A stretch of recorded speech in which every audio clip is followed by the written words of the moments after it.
I never thought a broken-down car would destroy my billion-dollar empire, but it did.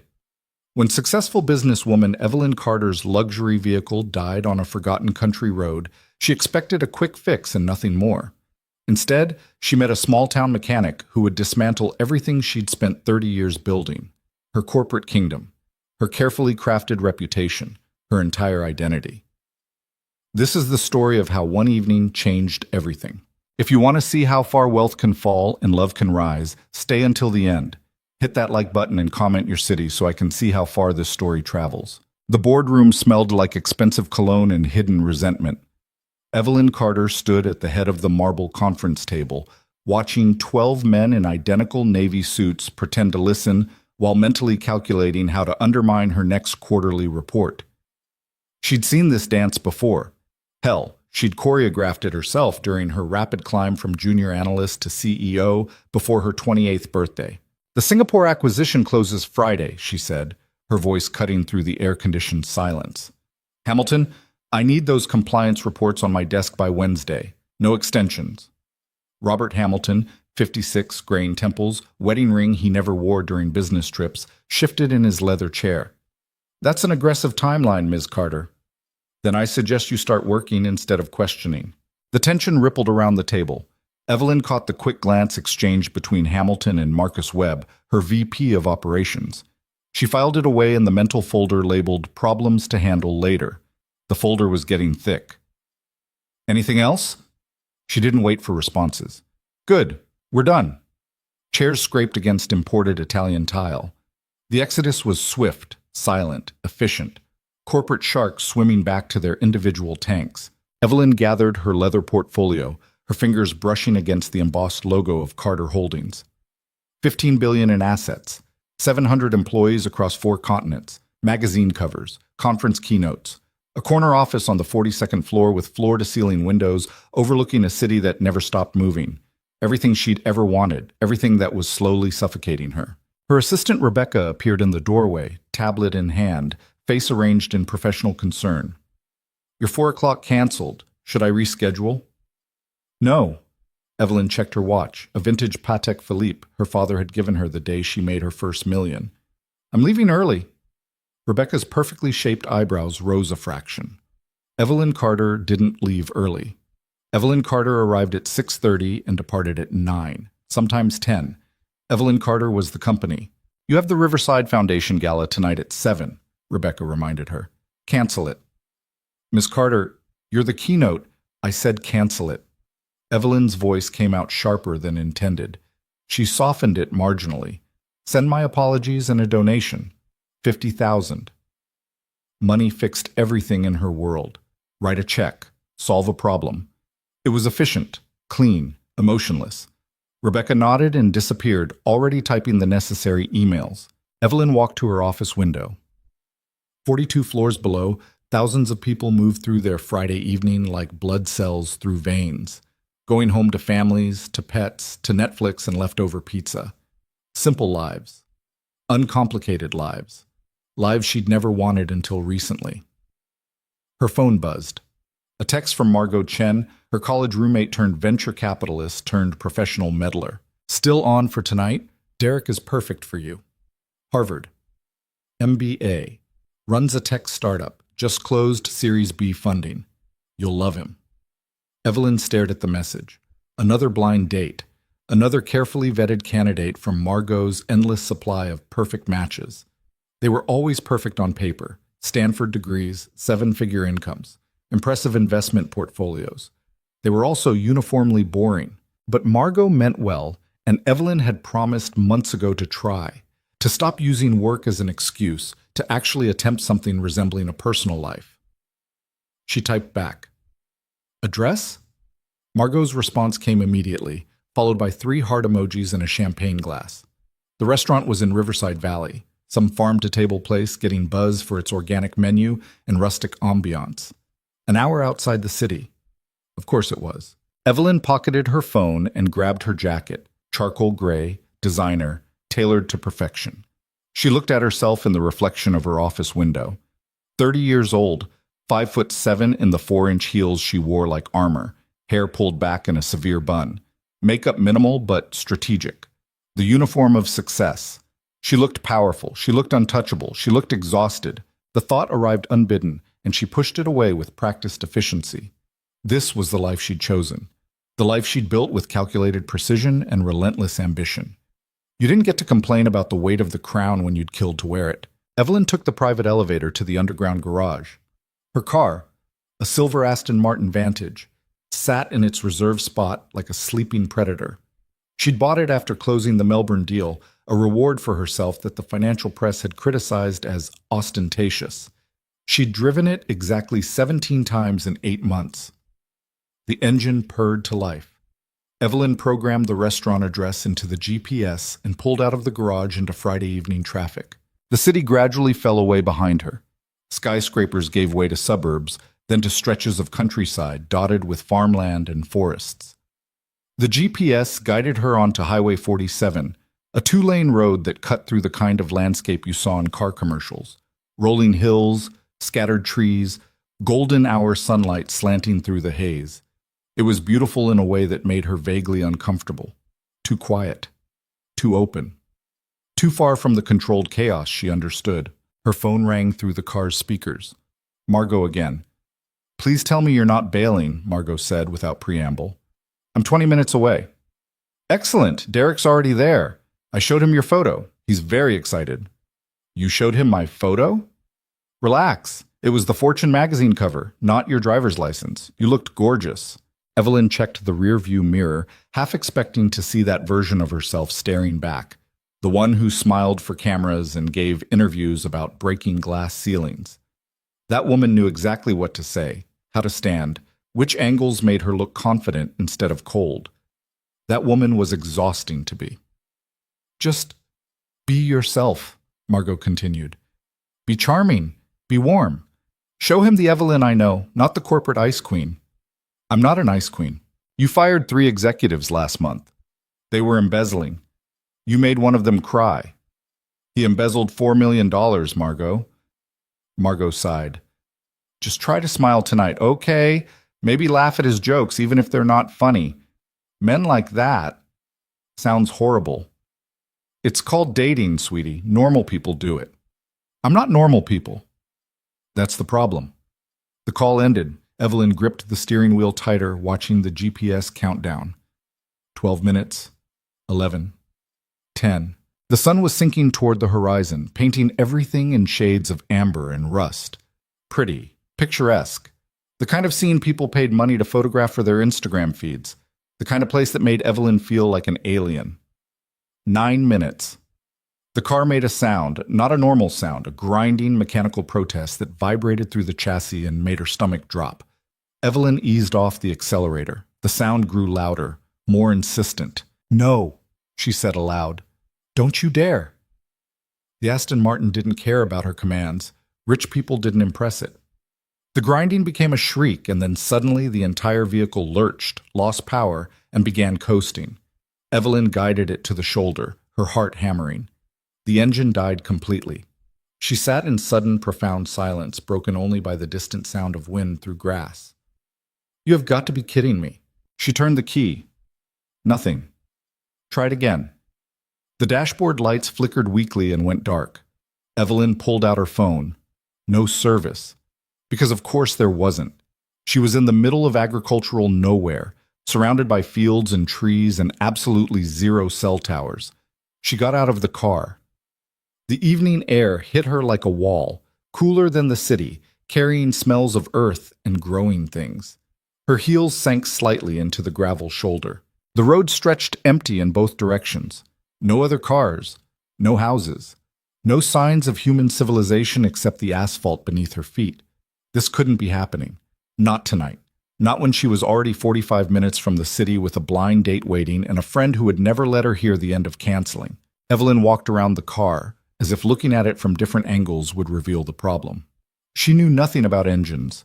She knew quarterly reports and hostile takeovers and how to read a balance sheet in 3 languages, but the mechanical guts of a vehicle might as well have been ancient hieroglyphics. She tried the key again. Dead. "Perfect," she muttered. "Absolutely perfect." The sun was sinking faster now.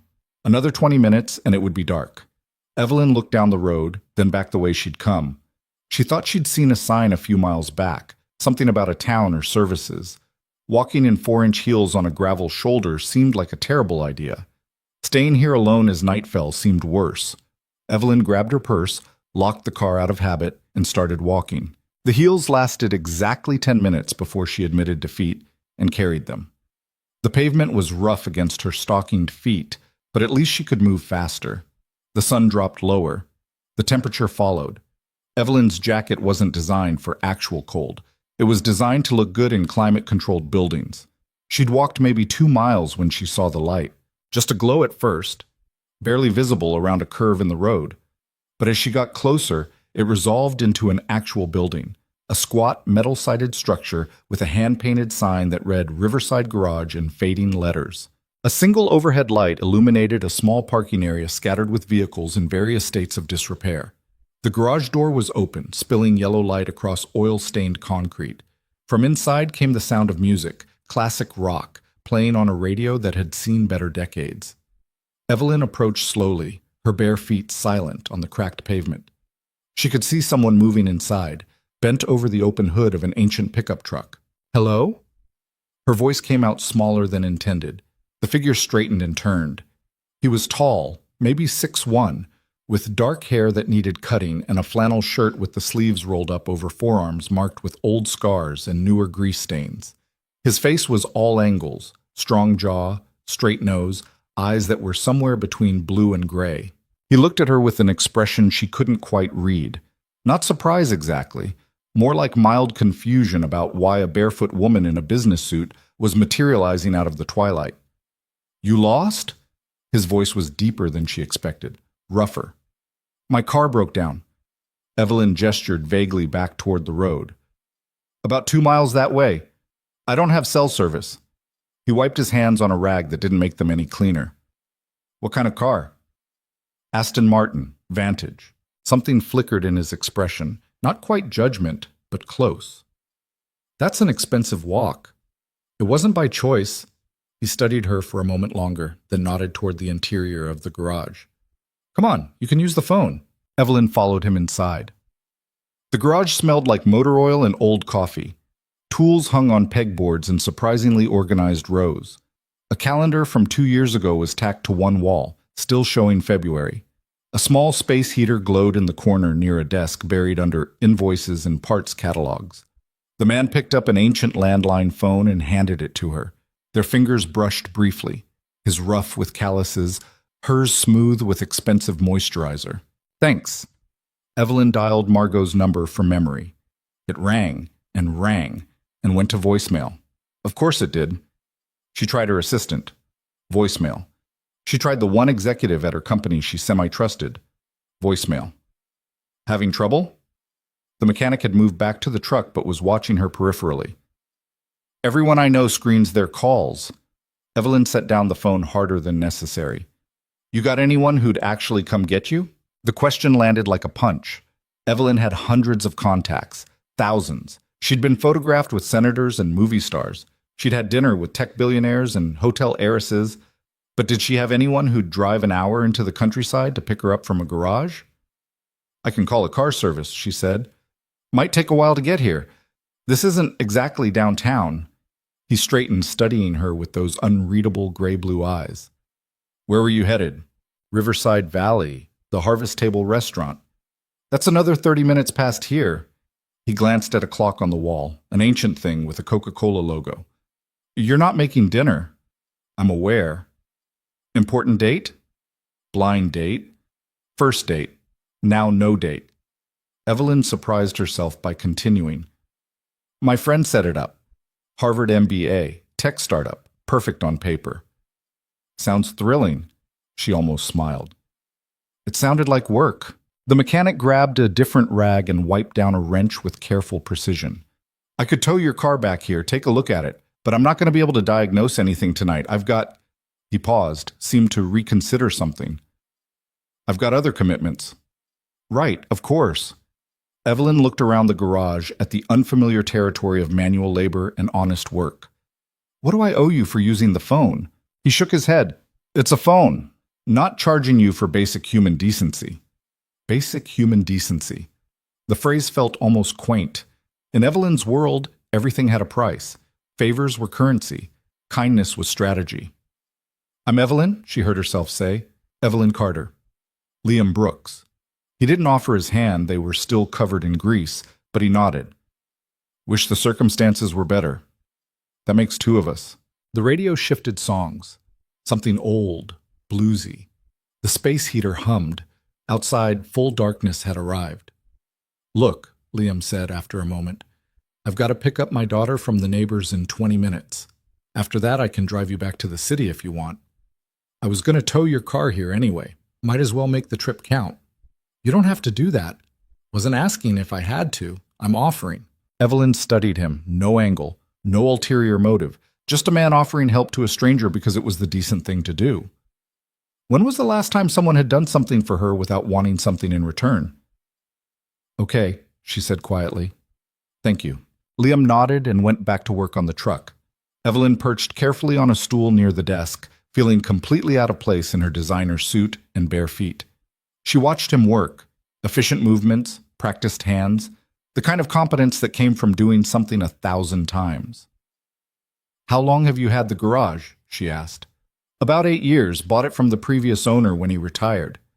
Liam adjusted something under the hood. "It's not much, but it's mine." "That counts for a lot." He glanced at her. "You sound like you know something about that." "I built my own company. Different industry, but the principle's the same." "What industry?" "Investment management, acquisitions, corporate restructuring." The words tasted like rehearsed biography. "Boring stuff, but profitable." "Very." "And that's why you drive an Aston Martin to a blind date in the middle of nowhere?" "The Aston Martin was an impulse purchase I regret. The blind date was a favor to a friend I also regret." Evelyn paused. "This is more honest than I usually am with strangers." "Sometimes strangers are easier. We don't have expectations yet." Liam closed the truck's hood with a solid thunk. "All right, let me wash up and we'll get your car." He disappeared through a door marked office and returned a few minutes later with cleaner hands and a different jacket. He grabbed a set of keys from a hook. "You coming?" Evelyn stood, still holding her heels. Liam noticed and almost smiled. "There's boots by the door if you want. Probably too big, but better than nothing." She found them. Heavy work boots that were indeed too big, but her feet were already sore and cold. She stuffed tissue from her purse into the toes and laced them up. Fashion disaster, practical necessity. Liam's tow truck was older than she was, with rust spots and a radio that only worked on AM stations. The seat was cracked vinyl patched with duct tape. It smelled like old coffee and diesel. It was the least luxurious vehicle Evelyn had been in since college. She kind of loved it. The drive back to her car took 5 minutes. The Aston Martin sat on the shoulder exactly where she'd left it, looking ridiculously expensive and completely helpless. Liam maneuvered the tow truck with practiced ease, hooking up her car with efficient movements. Evelyn stood to the side, watching someone else handle a problem she couldn't fix herself. It felt strange, vulnerable, not entirely terrible. "This is going to sound stupid," she said as Liam secured the final chain, "but I don't think I've ever watched someone work like this before." "Like what?" "With their hands. Fixing something physical. Most of my problems get solved with phone calls and contracts. Those are real problems too. They don't feel as real as this, as something you can touch and repair and make work again." She paused. "Does that make sense?" Liam straightened, looking at her in the glow of the tow truck's lights. "Yeah, it does." Something passed between them in that moment, recognition, maybe, or just the strange intimacy of honest conversation between two people who had no reason to perform for each other. "Come on," Liam said. "Let's get you out of here before it gets any later." They drove back to the garage in comfortable silence. The AM radio played country music and farm reports. The stars were coming out above the dark fields, more stars than Evelyn had seen in years of city living. At the garage, Liam parked the tow truck and pulled her Aston Martin into one of the bays. He walked around it slowly, professional assessment in every glance. "I'll look at it tomorrow," he said. "Give you a call when I know what we're dealing with." "What do you think it is?" "Could be a lot of things. Transmission, maybe. Won't know until I get under it." He pulled out his phone, a smartphone with a cracked screen protector. "Need your number." Evelyn recited it. He typed it in. All right, now let me grab Chloe and we'll get you home. Chloe? My daughter. Something softened in his expression when he said it. She's 8. Been at the neighbors since I got off school pickup. Liam locked the garage and they climbed into a different vehicle. A pickup truck that was newer than the tow truck, but not by much. The back seat had a booster seat and scattered toys. They drove 3 minutes to a small house with a porch light burning. Before Liam could get out, the front door opened and a little girl came running out. She was all wild curls and bright energy, wearing jeans and a pink sweatshirt with a unicorn on it. She scrambled into the back seat, talking before she'd even buckled in. Dad, you're late. Mrs. Patterson let me help make cookies and I saved you 3, but I ate one, so really it's 2. And also, can we watch a movie tonight? Please? Maybe. Depends on how late we get back. Liam glanced at the rearview mirror, his voice gentler than Evelyn had heard it yet. Chloe, this is Miss Carter. Her car broke down and we're giving her a ride to the city. Chloe noticed Evelyn for the first time. Her eyes went wide. Whoa, you're really pretty, like princess pretty. Are you a princess? Evelyn turned in her seat. No, just a regular person whose car stopped working. But you're wearing fancy clothes, and you smell nice, like flowers. That's my perfume. It's really nice. I like flowers. Dad got me flower seeds, and we're going to plant a garden when it's spring. Do you like gardens? I don't really have one. That's sad. Everyone should have flowers. They make you happy. There was something utterly disarming about this child's certainty. Evelyn found herself smiling, a real smile, not the corporate one she deployed at meetings. You're probably right, she said. The drive to the city was nothing like the silent, awkward journey Evelyn had imagined. Chloe filled every moment with commentary about school, about her best friend Madison, about the book her teacher was reading to the class, about how she wanted a dog, but Dad said maybe when they had a bigger yard. Liam drove and listened, occasionally interjecting with questions or gentle corrections. Evelyn watched the dynamic between them. Easy affection, comfortable routine, the kind of relationship that came from years of just being together. When had she last felt that kind of ease with another person? Miss Carter, do you have any kids? Chloe asked suddenly. No? Do you have a husband? Chloe, Liam said quietly, that's personal. It's okay. Evelyn turned again to look at the little girl. No husband, no kids, just work. That sounds lonely. Out of the mouths of children, direct, honest, devastating. Sometimes it is, Evelyn admitted. You should get a dog. Dogs are good when you're lonely, that's what Dad says. I travel a lot for work. Wouldn't be fair to the dog. Chloe considered this seriously. That's responsible. Dad says you can't have a pet unless you can take care of it properly. But maybe you could get a plant? Plants don't need as much attention. I kill plants. How? I forget to water them. You could set a reminder on your phone. Evelyn laughed, genuinely laughed. You're very practical. Dad says I get that from him. In the driver's seat, Liam's mouth quirked up at the corner. Not quite a smile, but close. They crossed back into the city limits. Streetlights replaced starlight. Traffic thickened. The buildings grew taller. Evelyn directed Liam to her building, a glass and steel tower in the financial district. He pulled up to the curb and stared upward. You live here? 42nd floor. How many floors are there? 43. Chloe had fallen asleep in the back seat, her head pillowed on a stuffed rabbit. Evelyn unbuckled and grabbed her purse. Thank you, she said, for everything. For the phone, for the tow, for the ride. You didn't have to do any of it. Seemed like the right thing to do.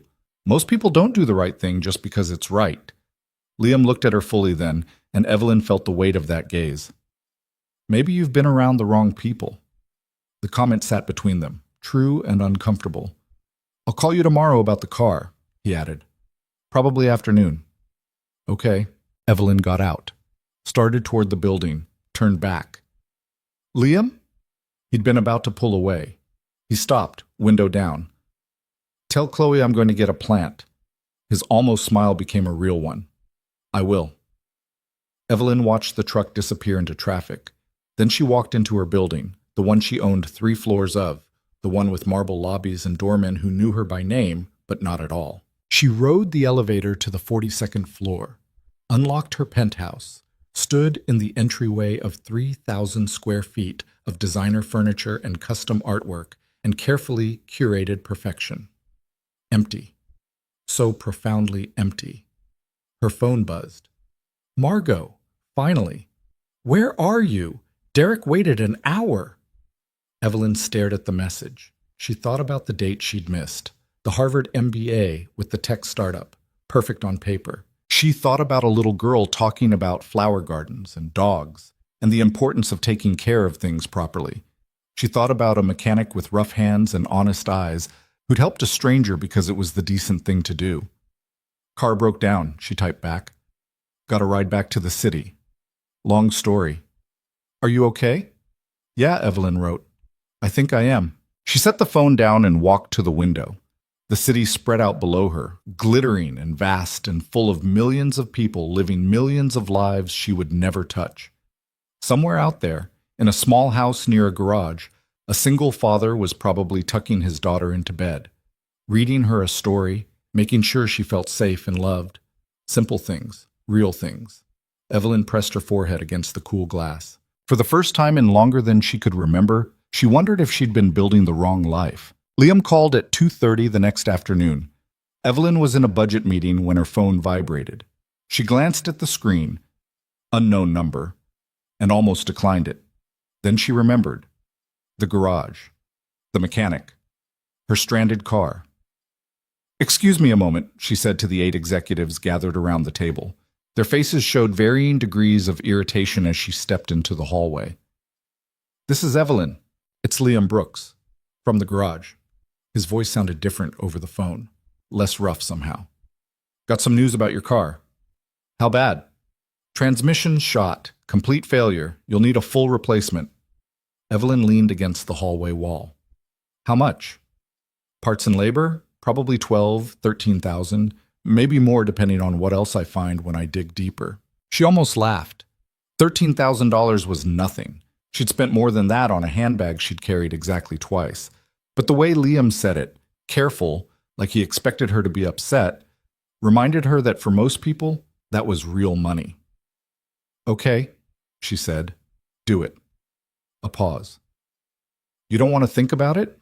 Maybe get a second opinion? Do I need a second opinion? No, I'm good at what I do, but 13 grand is 13 grand. Then I trust you. How long will it take? Week? Maybe 10 days. Have to order the parts, and I'm backed up with other jobs. That's fine. Another pause. Longer this time. All right then. I'll call you when it's done. Wait. Evelyn caught herself. Thank you for looking at it so quickly. Just doing my job, Miss Carter. Evelyn, please. Evelyn, he repeated, and something about the way he said her name made her forget she was standing in a corporate hallway wearing a $2,000 suit. The call ended. Evelyn stood there for a moment, phone still pressed to her ear, before Rebecca appeared around the corner. Miss Carter, they're waiting. Right, the budget meeting, the quarterly projections. The 12 people whose time she was wasting by standing in a hallway thinking about a mechanic's voice. She went back inside. The meeting droned on. Numbers scrolled across presentation slides. People argued about market share and operational efficiency. Evelyn contributed when necessary, approved what needed approving, shut down the nonsense that always crept into these discussions. But part of her brain, a part that was growing louder lately, kept circling back to the same question. What was the point of any of this? The meeting finally ended at 4:15. Evelyn returned to her office and found Margot waiting in one of the leather chairs, scrolling through her phone with the practiced disinterest of someone who owned 3 companies and acted like she owned the world. Your assistant said you were in budget. Margot looked up. Since when do you take personal calls during budget meetings? It was about my car. Still broken? Needs a new transmission. Margot wrinkled her nose. Ugh, that's going to be expensive. Apparently. Well, at least you can afford it. Margot set down her phone. Unlike poor Derek, who sat alone at the harvest table for an hour yesterday looking like an abandoned puppy, I had to buy him brunch today to apologize. Guilt pricked at Evelyn. I'm sorry. I really didn't plan for the car to die. I know, but seriously, Ev, you could have at least texted him. I didn't have service. All night? Evelyn sank into her desk chair. A mechanic gave me a ride back to the city. It was late. I forgot. Margot's eyes sharpened with interest. A mechanic gave you a ride? Was he hot? That's not relevant. Oh my God, he was hot. Margot leaned forward. Tell me everything. There's nothing to tell. My car broke down. He towed it. He drove me home. End of story. Was he single? He has a daughter. That's not an answer to my question. Evelyn picked up a pen, then set it down. I don't know if he's single. We didn't discuss his relationship status. But you thought about it. No. You're lying. I can tell when you're lying. You do this thing with your mouth. What thing? The thing you're doing right now. Margot grinned. You like him. I met him for 3 hours. I don't know him well enough to like him. But you're thinking about him.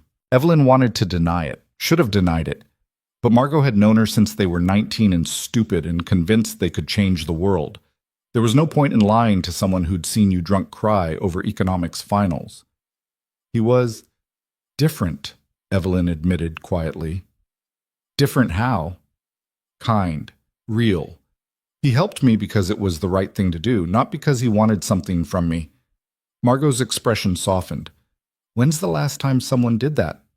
Exactly. So call him. And say what? Thanks for towing my car. Want to get coffee? Yes. Literally say that. Evelyn shook her head. He lives an hour outside the city. He has a kid. He runs a garage. We have nothing in common. You both breathe oxygen. That's a start. Margot, I'm serious. When's the last time you were actually interested in someone? Not just going through the motions because I set you up, but genuinely curious about another human being? The question hit harder than intended. Evelyn thought about the last year of dating, the lawyers and executives and entrepreneurs, the men with impressive resumes and expensive watches who talked about themselves for 2 hours straight, the ones who saw her as a trophy or a business opportunity or a challenge to conquer. She thought about Chloe's gap-toothed smile, Liam's rough hands, the easy quiet of the drive back to the city. I don't know, she said finally. That's what I thought. Margot stood, smoothing her skirt. Look, I'm not saying marry the guy. I'm saying maybe stop hiding in this office and actually live a little. The company will survive if you're not here 80 hours a week. 60. That's not the defense you think it is. After Margot left, Evelyn turned her chair to face the windows. The city sprawled below, all glass and concrete and relentless forward motion. Somewhere out there, beyond the buildings and traffic and noise, was a small garage where a man was probably elbow-deep in her transmission. She pulled up his number in her phone, stared at it, put the phone down, picked it up again, picked it up. This was ridiculous. She was a 30-year-old CEO who'd negotiated billion-dollar deals. She could make a simple phone call. She couldn't make a simple phone call. Evelyn set the phone down and forced herself to work. Emails, contract reviews, a conference call with the Singapore office. By the time she looked up again, it was past 7 and her assistant had gone home. The office felt too quiet, too big, too empty. She thought about Chloe's question from the night before. Do you have a husband? Do you have kids? Just work? That sounds lonely. Yeah, kid, it really does. Evelyn grabbed her coat and left. The days that followed fell into their usual pattern. Meetings, calls, decisions that affected hundreds of people and millions of dollars. Evelyn moved through it all with practiced efficiency, her mind operating on 2 tracks, the professional one that handled business and the other one that kept circling back to a conversation in a garage. On Wednesday, she bought a plant, a small succulent from the shop in the lobby of her building. The woman who sold it to her promised it was nearly impossible to kill. Evelyn set it on her kitchen counter and stared at it like it might start demanding things. On Thursday, Liam called with an update. Found some additional wear on the clutch assembly, he said. Nothing critical yet, but it'll need replacing in the next 6 months. Thought you should know. Should I do it now while you're already in there? Would save you time and labor costs down the road. Then do it. It'll add another $800 to the bill. That's fine. A pause. You make decisions fast. Occupational hazard. In my job, hesitation costs money. What job is that exactly? Evelyn leaned back in her office chair. I run an investment firm. We acquire companies, restructure them, sell them for profit. So you buy things and make them better? That's the charitable interpretation. What's the uncharitable one? That I'm a corporate raider who destroys jobs and guts companies for profit. Which one's true? The question was so direct it caught her off guard. Most people either assume the best or the worst. Nobody actually asked. Probably somewhere in the middle, Evelyn said. I like to think we improve operational efficiency and increase shareholder value. Critics say we're vultures. They're not entirely wrong. At least you're honest about it. Is that a compliment? Just an observation. In the background, she heard the clang of tools, a radio playing something country, the ambient noise of actual work being done. How's Chloe? The question came out before she could stop it. Another pause. She's good. Keeps asking when the princess lady is coming back to visit. I'm not a princess. Try telling her that. She's convinced you're secretly royalty. Evelyn smiled despite herself. Sorry about that. Don't be. Kid's got a good imagination. Helps her deal with... He trailed off. With what? Just stuff. Life stuff. His tone shifted slightly, closing off that avenue. Anyway, your car should be ready middle of next week. I'll call you. Okay, thanks, Liam. Yeah. The call ended. Evelyn sat holding her phone, feeling the absence of his voice like a physical thing. This was getting stupid. She was acting like a teenager with a crush, which was absurd because she was 30 years old and he was just a mechanic fixing her car and she needed to get a grip. She made herself focus on work. A merger was hitting complications. The legal team needed direction. There were fires to put out and decisions to make and absolutely no time to think about a man she barely knew. Except she kept thinking about him anyway. Friday afternoon, Rebecca knocked on her office door. Miss Carter? There's someone here to see you. No appointment. Evelyn looked up from her laptop. Who? She says her name is Chloe. She's maybe 8, and there's a man with her who says he's her father. Evelyn's heart did something complicated. Send them in.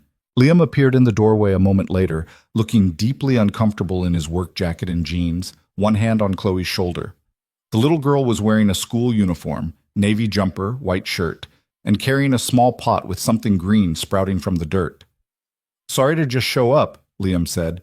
We were in the city and Chloe insisted. We brought you a plant, Chloe announced, holding up the pot. A real one from our garden. Evelyn stood completely thrown. You didn't have to do that. You said you were getting a plant. Chloe walked right up to her desk and set the pot down with careful ceremony. This is basil. It's easy. You just water it when the dirt feels dry and make sure it gets sun. Dad says you can use it for cooking, too. I don't really cook. Then you can just smell it. It smells nice. Liam shifted his weight, still standing near the door like he might bolt at any moment. I told her this was a bad idea, that you were probably busy. It's fine. Evelyn looked at the little plant, then at Chloe's hopeful face. This is really thoughtful. Thank you. You're welcome. Now you have 2 plants. That's basically a garden. Basically, Evelyn agreed. Chloe spun in a slow circle, taking in the office. Wow, this is really high up. Can you see everything from here? Most of the city. Do you ever get scared? That you might fall? The windows don't open. That's smart. Safety first. That's what Dad says. Chloe wandered to the window, pressing her nose against the glass. Oh, wow. I can see the river and all the tiny cars. They look like toys. Liam caught Evelyn's eye and mouthed, sorry. She shook her head slightly. It's okay. We should go, Liam said. Let you get back to work. Do we have to? Chloe turned from the window. This is so cool. Do you work here every day? Most days. Even weekends? Sometimes. That's a lot of work. Don't you get tired? Out of the mouths of children, again. Sometimes, Evelyn admitted. You should take breaks. Breaks are important. That's what my teacher says. Liam put his hand on his daughter's shoulder. Come on, kiddo. We've got to meet Mrs. Patterson in 20 minutes. But I wanted to see if Ms. Carter had any toys in her office. This is a work office. No toys. That's sad. Every office should have at least 1 toy. Evelyn surprised herself by laughing. You might be right about that. She walked them to the elevator. Chloe chattered the entire way, pointing out artwork and asking questions about what different departments did. Liam followed quietly, his discomfort with the corporate environment obvious in the way he kept his hands in his pockets and his shoulders slightly hunched. At the elevator, Chloe threw her arms around Evelyn's waist in an unexpected hug. "Bye, Ms. Carter. Take good care of your plants." "I will. I promise." The elevator doors opened. Chloe bounced inside, but Liam lingered for a moment. "Sorry again," he said quietly. "She's been talking about you all week. Wanted to do something nice." "It was nice. Really?" Their eyes met, held. "Your car should be ready Tuesday," Liam said. "Okay. I can deliver it if you want, save you the drive." "You don't have to—" "I know, but I'm offering." The same thing he'd said that first night. Not because he had to, because he wanted to. "Okay," Evelyn said again, softer this time. "Thank you." Liam nodded and stepped into the elevator. Chloe waved enthusiastically as the doors closed. Evelyn stood in the empty hallway for a long moment before returning to her office. The basil plant sat on her desk, green and alive and utterly out of place among the contracts and quarterly reports. She touched one of the leaves gently. It smelled like summer, like things that grew instead of things that got bought and sold. Rebecca appeared in the doorway. "Was that the mechanic?" "And his daughter." "They brought you a plant." "Apparently I mentioned I was getting one." Rebecca's expression was carefully neutral. "That was thoughtful." "It was. He seems nice." "Rebecca, I'm just saying, he seems nice, and you smiled more in those 10 minutes than I've seen in the 6 months I've worked for you." Evelyn wanted to argue. Couldn't. "Get back to work," she said instead. Rebecca left, smiling. Evelyn pulled up the contract she'd been reviewing before the interruption, read the same paragraph 3 times without absorbing a single word, finally gave up and walked to the window. The city spread out below her in all directions. Millions of people, millions of lives. Somewhere down there, Liam and Chloe were probably getting back in their truck, going home to their small house with the garden, living a life she couldn't imagine, a life that looked increasingly appealing. Her phone buzzed, a text from a number she didn't recognize. "Chloe wants me to make sure you know Basil needs water once a week. Not more. She's very concerned about overwatering." "Liam." Evelyn smiled and typed back, "Tell her I'll be careful." 3 dots appeared, disappeared, appeared again. "She says if you need help, you can call any time. She's available for plant consultations." "Good to know." "What about you?" The dots took longer this time. "What about me? Are you available for consultations?" The dots appeared and disappeared several times. Evelyn's heart rate picked up in a way that felt ridiculous and unstoppable. "Depends on the subject." She stared at her phone. This was crazy. She was texting a mechanic from a small town about plant care and maybe, possibly, flirting. She had a company to run, responsibilities, a reputation. She typed, "Coffee?" The dots seemed to take forever. "When? Tuesday? When you deliver the car?" "Okay. Just okay." One word. But Evelyn felt it in her chest like something opening.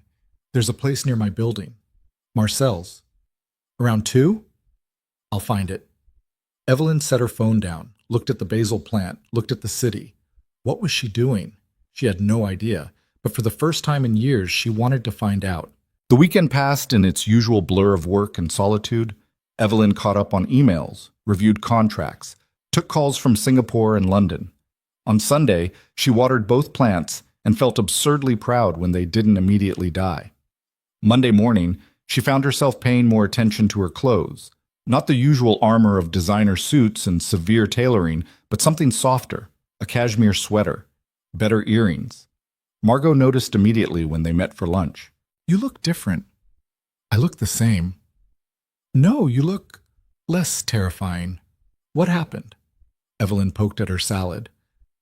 "I'm having coffee with the mechanic tomorrow." Margot's fork clattered against her plate. "I'm sorry, what?" "You heard me. You're having coffee with the mechanic, the hot single dad mechanic." "I didn't say he was hot." "You didn't have to. I can see it on your face." Margot leaned forward. "Oh my God, Ev, you're nervous." "I'm not nervous. You're picking at your food. You only pick at your food when you're nervous. Evelyn set down her fork. What if this is stupid? We have nothing in common. He lives an hour away. He has a kid. I work 80-hour weeks.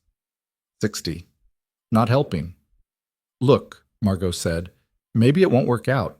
Maybe it's just coffee and you never see him again. But maybe it's not. Maybe it's something real. When's the last time you even wanted to find out? Evelyn didn't have an answer. Tuesday morning arrived with the kind of nervous energy she usually reserved for major negotiations. Evelyn changed her outfit 3 times before settling on dark jeans, a silk blouse, and a blazer that said professional but approachable, whatever that meant. At 1:45, Rebecca buzzed her. Mr. Brooks is here. He said he'd wait in the lobby. Evelyn's stomach flipped. Tell him I'll be right down.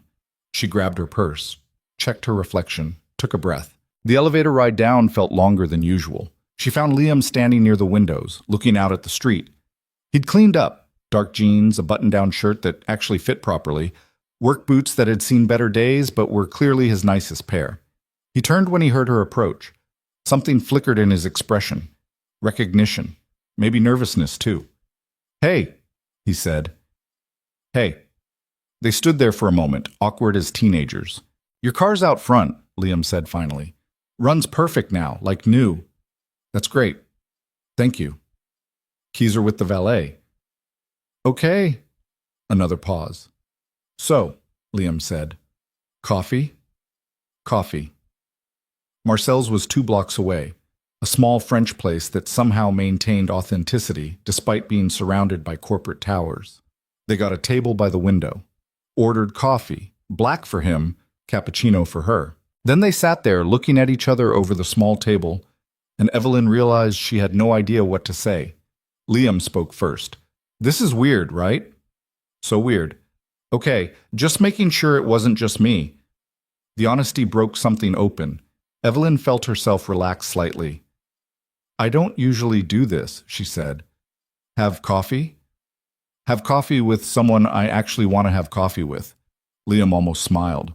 That sounds depressing. It's been a lot of obligatory coffee. Blind dates set up by well-meaning friends? Exactly. Those always go well. You have experience with that? My neighbor Mrs. Patterson has been trying to set me up for 3 years. I've learned to run when I see her coming with that particular look in her eye. Evelyn laughed.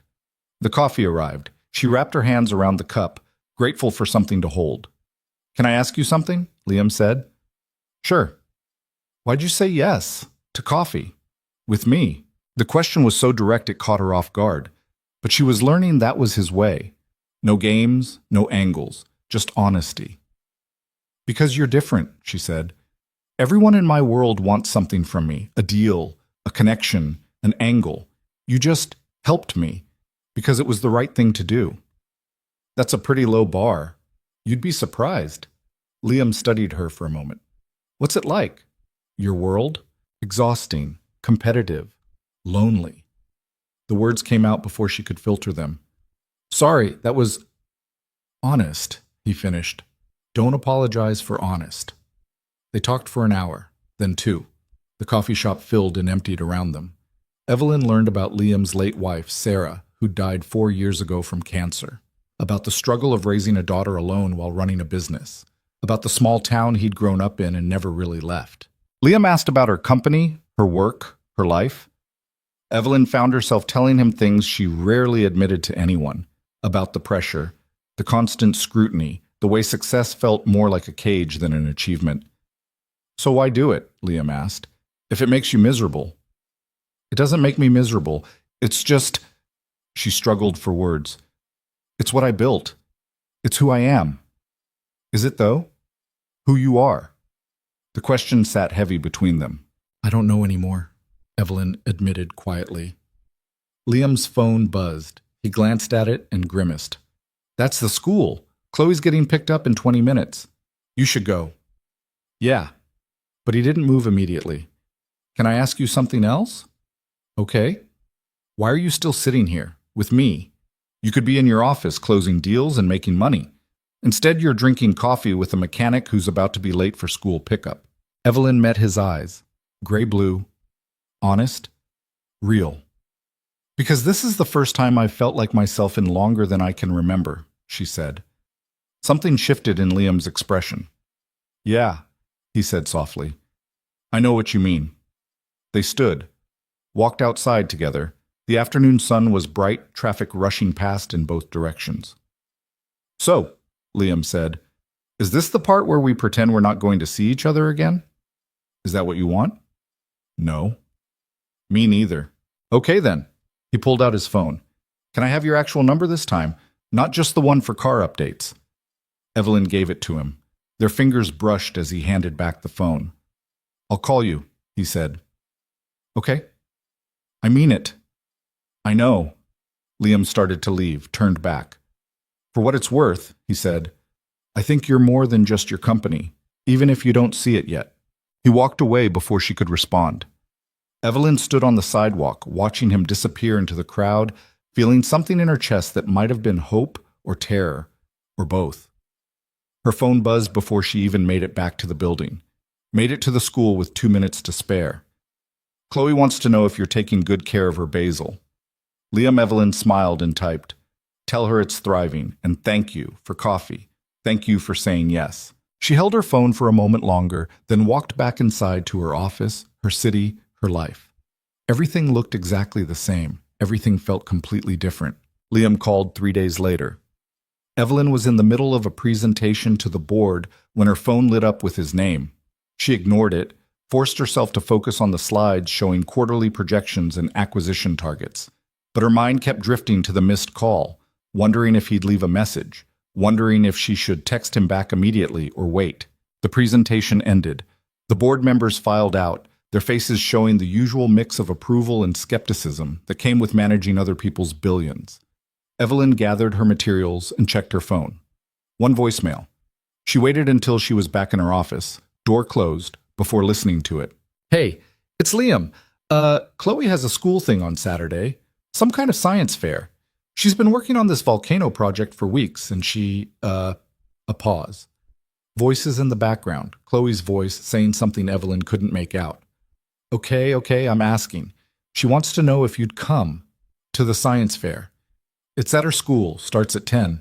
You don't have to, obviously. It's just, she keeps talking about you, and I figured I'd ask.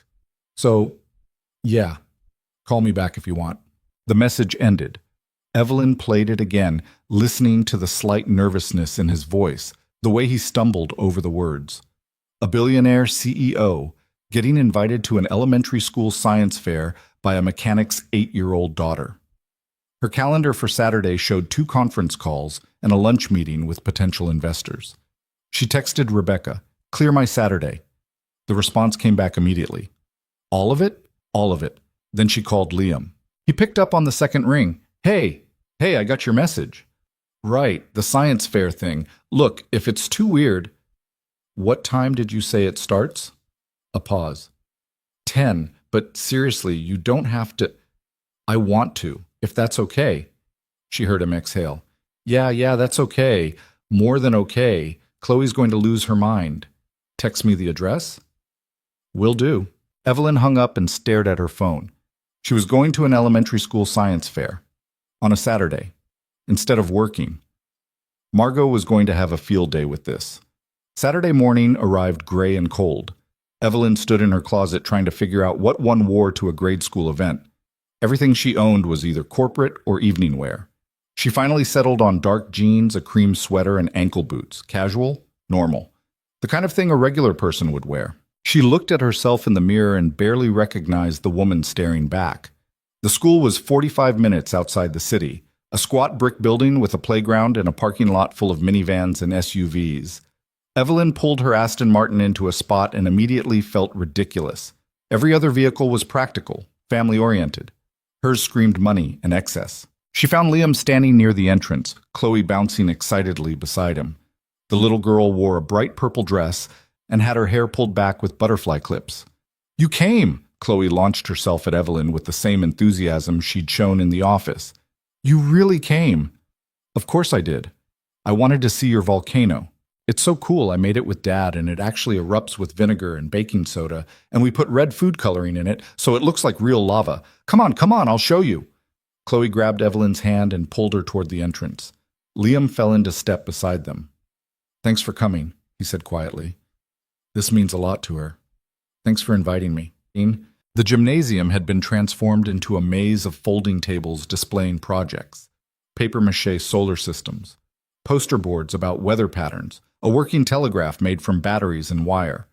Chloe's volcano sat at a table in the corner, a lumpy mountain of painted newspaper and cardboard. "This is amazing," Evelyn said, and meant it. "Do you want to see it erupt?" "Absolutely." Chloe carefully measured vinegar into a cup, added food coloring, then poured it into the crater. Red foam bubbled up and oozed down the sides. Other kids and parents gathered around to watch.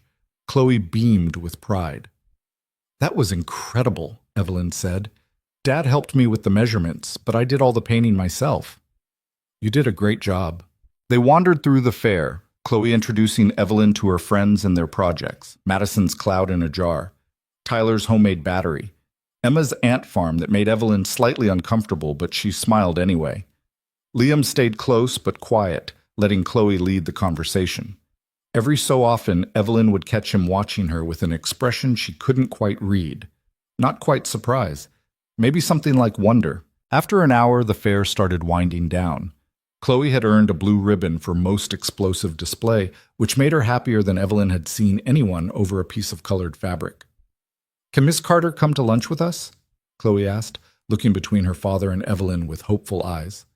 Liam shifted his weight. "Chloe, she probably has plans." "Actually, I don't," Evelyn said. The lie came easily. Or maybe it wasn't a lie. Maybe she just decided her plans were changing. "Really?" Chloe's eyes went wide. "You can come?" "If your dad doesn't mind." Liam met her gaze. "I don't mind." They ended up at a diner 20 minutes from the school, the kind of place with vinyl booths and laminated menus and coffee that came in thick ceramic mugs. Chloe ordered a grilled cheese and fries. Liam got a burger. Evelyn asked for a salad and immediately regretted it when the massive plate arrived covered in ranch dressing and fried chicken. "You can order something else," Liam said, noticing her expression. "No, it's fine. I'm just used to—" She gestured vaguely at the salad. "Rabbit food?" "Expensive rabbit food." Chloe giggled. "You should try the fries. They're really good here." Evelyn stole a fry from Chloe's plate. It was greasy and salty, and possibly the best thing she'd tasted in months. "Okay, you were right." "Told you," Chloe grinned. "Dad, can Miss Carter come over and see my room? I want to show her my rock collection." Liam looked at Evelyn, a question in his eyes. She should say no. She had work waiting, emails, calls, the usual Saturday catch-up that kept her competitive and on top of everything. "I'd love to see your rock collection," she said. The drive to their house took 15 minutes down roads that got progressively smaller and more rural. Liam's place was a modest ranch-style home with peeling paint and a yard that needed mowing. Nothing like the polished suburban developments Evelyn occasionally drove past. This was real. Lived in. A little worn around the edges. Inside was clean but cluttered with the evidence of actual life. Shoes by the door. Chloe's backpack dumped on the couch. Dishes drying in a rack by the sink. Photos on the walls showing Chloe at various ages. And a few older ones of a woman with kind eyes and dark hair. Sarah, Evelyn realized. Liam's late wife. "Come on!" Chloe pulled her down the hallway to a small bedroom painted pale yellow. The walls were covered with drawings and posters. A bookshelf overflowed with stories and stuffed animals. And on the dresser sat a collection of rocks in a repurposed egg carton. Chloe proceeded to explain each rock in detail. Where she'd found it, why it was special, the names she'd given them, because naming rocks made them more interesting. Evelyn sat on the floor and listened to every word. When Chloe finally ran out of geological facts, she flopped onto her bed. "Do you want to see my drawings?" "Sure." Chloe pulled a sketchbook from under her pillow and flipped through pages of crayon and marker drawings. Flowers, rainbows, stick figure families, a dragon, several cats even though they didn't have a cat. Then she turned to a page that made Evelyn's breath catch. It was a drawing of 3 people, a man with dark hair, a little girl, and a woman in a fancy dress with yellow hair. "That's you," Chloe said, pointing to the blonde figure. "And that's me and Dad." I drew us as a family. Evelyn didn't know what to say. She looked up and found Liam standing in the doorway, his expression complicated. Chloe, he said gently, can you go wash up for a minute? I need to talk to Ms. Carter. Okay. Chloe bounced up and disappeared down the hall. Liam came into the room and sat on the edge of the bed. I'm sorry, she doesn't understand. It's okay. It's not. She's 8. She doesn't get that you have your own life, that this isn't... He ran a hand through his hair.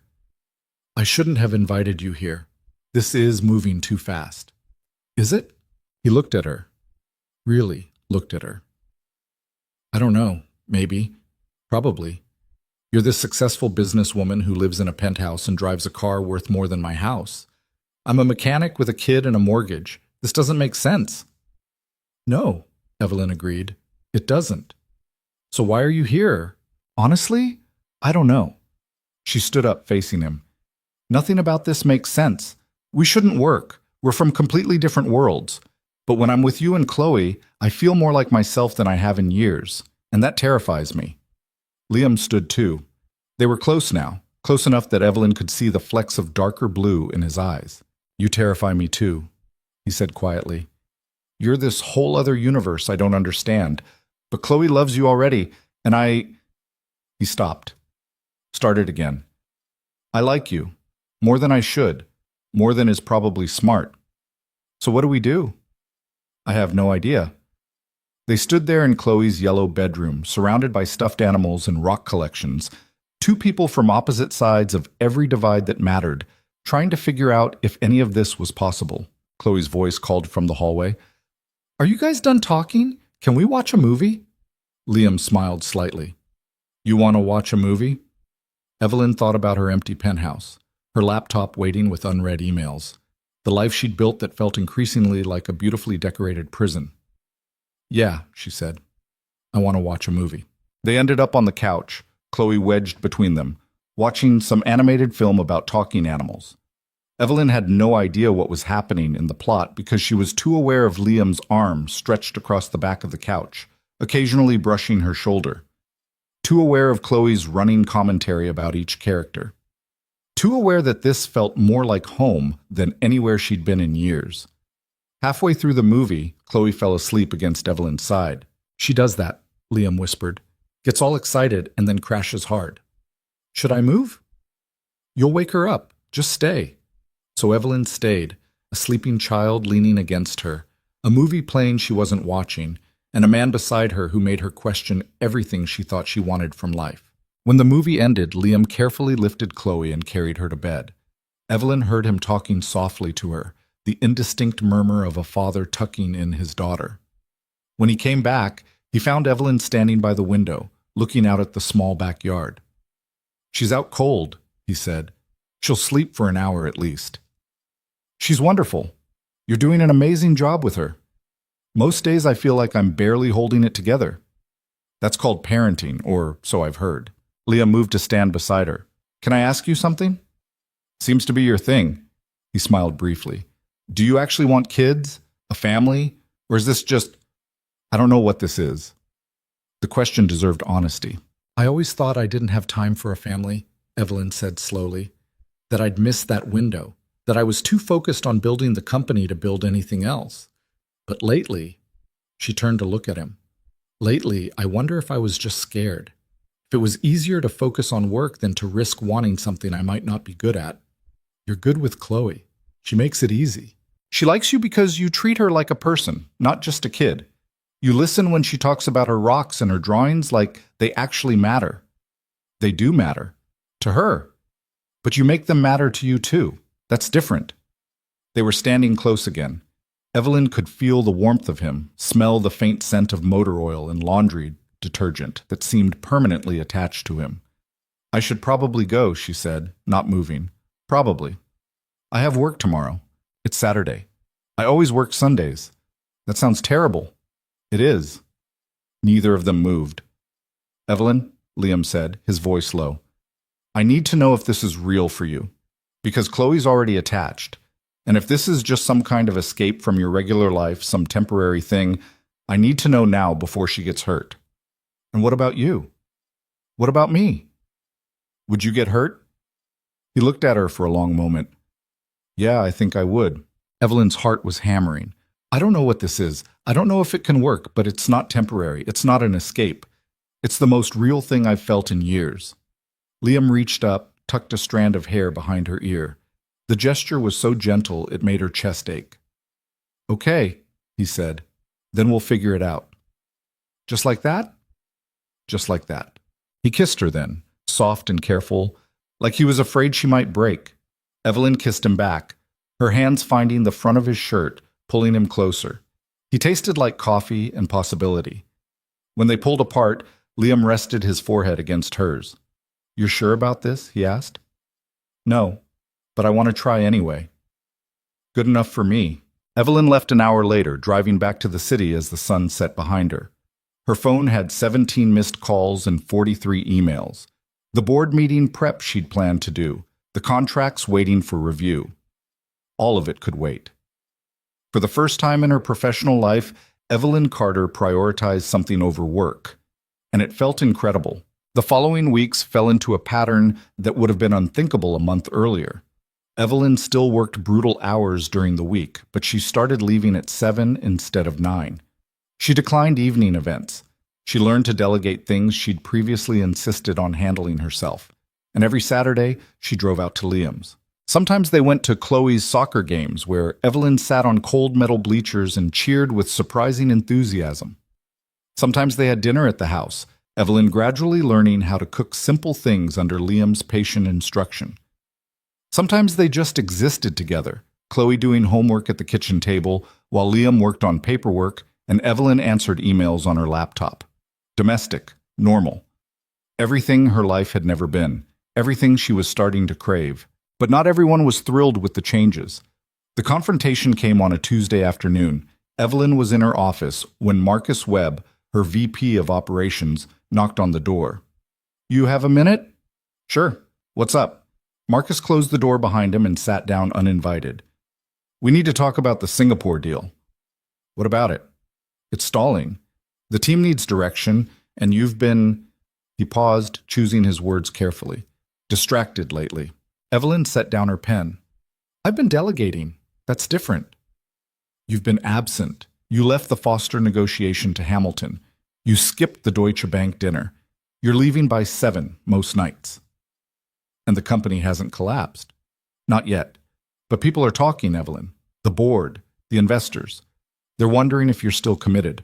I work 60 hours a week. That's committed. You used to work 80, 90 during acquisitions. Marcus leaned forward. Look, I don't know what's going on in your personal life, and frankly, it's none of my business. But this company is your legacy. You built it from nothing. Are you really going to let it fall apart because of some guy? The dismissiveness in his voice made her jaw tighten. Be very careful how you finish that sentence, she said quietly. I'm just saying, you're saying that a woman can't have a personal life and run a company at the same time. That's what you're saying. That's not... Would you be having this conversation if I were a man who'd started dating someone? If I were going to my kids' soccer games on Saturday? Marcus had the decency to look uncomfortable. This isn't about gender, isn't it? Because I'm still doing my job. I'm still making the hard calls. I'm still closing deals. I'm just not sacrificing every waking hour anymore. And apparently that's unacceptable. The board is concerned. Then let the board come talk to me themselves instead of sending you. Marcus stood. You're making a mistake. Maybe, but it's my mistake to make. After he left, Evelyn sat staring at her desk. The Singapore deal folders, the acquisition proposals, the quarterly reports, everything she'd built, everything she'd sacrificed for. Was she really going to risk it all? Her phone buzzed. A text from Liam. Chloe wants to know if you're coming to her school play next week. She's playing a tree. She's very excited about being a tree. Evelyn smiled despite the tension still coiled in her shoulders. Of course I'm coming. Wouldn't miss it. Fair warning, the costume involves a lot of brown felt and leaves. I'm sure she'll be the most beautiful tree in the forest. You're a good liar, but we appreciate it. Evelyn set down her phone and turned back to her work. She could do both. She had to believe she could do both. The school play was exactly as chaotic as Evelyn expected. Chloe stood on stage wearing a brown bodysuit covered in felt leaves, her arms extended as branches, while other kids dressed as forest animals danced around her. She didn't have any lines, but she took her role very seriously, swaying gently to represent wind. Evelyn sat between Liam and an elderly woman who turned out to be the infamous Mrs. Patterson. "So you're the famous Evelyn," Mrs. Patterson whispered during the performance. "Chloe talks about you constantly, the princess lady from the city." "I'm not really a princess." "Maybe not, but you make that little girl happy. That's worth something." After the play, they went for ice cream. Chloe was still buzzing with post-performance energy, talking a mile a minute about how she'd almost fallen over during the second act, but caught herself, and how Madison forgot her line, but the teacher said it was okay. "You were perfect," Evelyn told her. "I was just a tree." "The best tree I've ever seen," Chloe beamed. Later, after they'd dropped Chloe at home with Mrs. Patterson for a sleepover, Liam and Evelyn drove to a quiet spot overlooking the valley.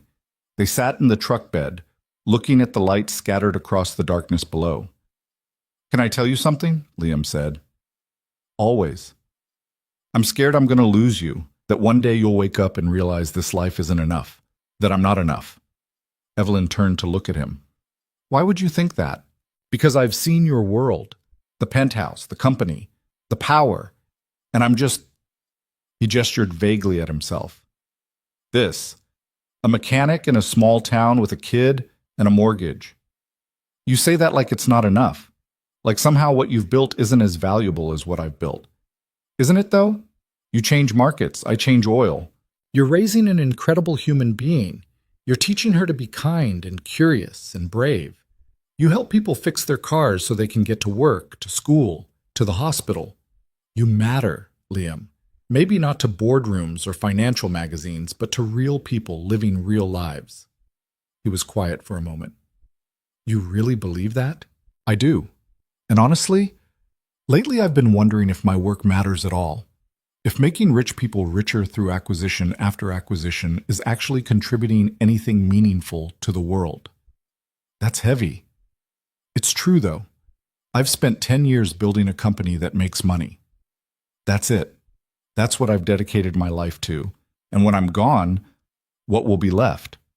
Another corporation, more wealth concentration, nothing that actually helps people." Liam took her hand. "So change it." "It's not that simple." "Why not? You're the CEO. If you can't change things, who can?" The question sat between them, challenging and obvious. Why couldn't she? "I'd have to fight the board," Evelyn said slowly. "The investors. They care about returns, not impact. So fight them." "I could lose everything." "Or you could build something that actually matters." Evelyn leaned her head on his shoulder. Above them, stars scattered across the sky in patterns she'd forgotten existed. "How'd you get so smart?" she asked. "Spent a lot of time thinking while elbow deep in transmissions." She laughed. "I'm serious. So am I. Some of my best philosophical breakthroughs happen around hour 3 of a complicated repair." They sat there until the cold drove them back to the truck. Liam drove Evelyn back to her car at his house. Before she got out, he pulled her close and kissed her like he was trying to memorize the moment. "What was that for?" she asked when they pulled apart. "Just in case you wake up tomorrow and remember you're a billionaire and I'm not." "Liam, I know. I'm being stupid, but I've lost someone I loved before. It makes you paranoid." Evelyn cupped his face in her hands. "I'm not going anywhere. Promise?" "Promise." She drove back to the city that night with her mind racing. By the time she reached her penthouse, she'd made a decision. Monday morning, she called an emergency board meeting. The conference room filled with confused executives and skeptical board members. Evelyn stood at the head of the table and took a breath. "I'm proposing we restructure the company's mission," she said. "Moving forward, I want Carter Holdings to focus on sustainable acquisitions that prioritize employee welfare and community impact over pure profit." Silence. Then everyone started talking at once. "That's financial suicide. Our investors will revolt. Have you lost your mind?" Evelyn raised her hand. The room went quiet. "I built this company," she said calmly. "I've made you all very wealthy in the process. Now I'm asking you to trust me again. We can make money and make a difference. They're not mutually exclusive." Robert Hamilton stood up. "This is insane. We have fiduciary responsibilities, which I'm fulfilling, I'm not proposing we become a charity. I'm proposing we build something sustainable, something that lasts because it actually improves the world instead of just extracting value from it. The shareholders will never approve this. I'm the majority shareholder, and I'm not asking for approval. I'm informing you of the direction we're taking. More arguments, more objections. But Evelyn stood firm. By the end of the meeting, she'd made one thing clear. The company was changing, and if they didn't want to be part of it, they could leave. 3 executives resigned that week. 2 board members threatened lawsuits. The financial press had a field day speculating about Evelyn Carter's apparent breakdown. But something else happened too. Applications for positions at Carter Holdings tripled. Younger talent, people who cared about impact, started reaching out. Investment firms focused on ESG criteria wanted meetings. And for the first time in years, Evelyn felt like she was building something that mattered. She called Liam that night. "I did something kind of crazy," she said. "How crazy?" "I potentially destroyed my company in order to save it." "That sounds very dramatic." "It was. Still is. Might blow up in my face." "But you did it anyway?" "Yeah." She could hear the smile in his voice. "I'm proud of you."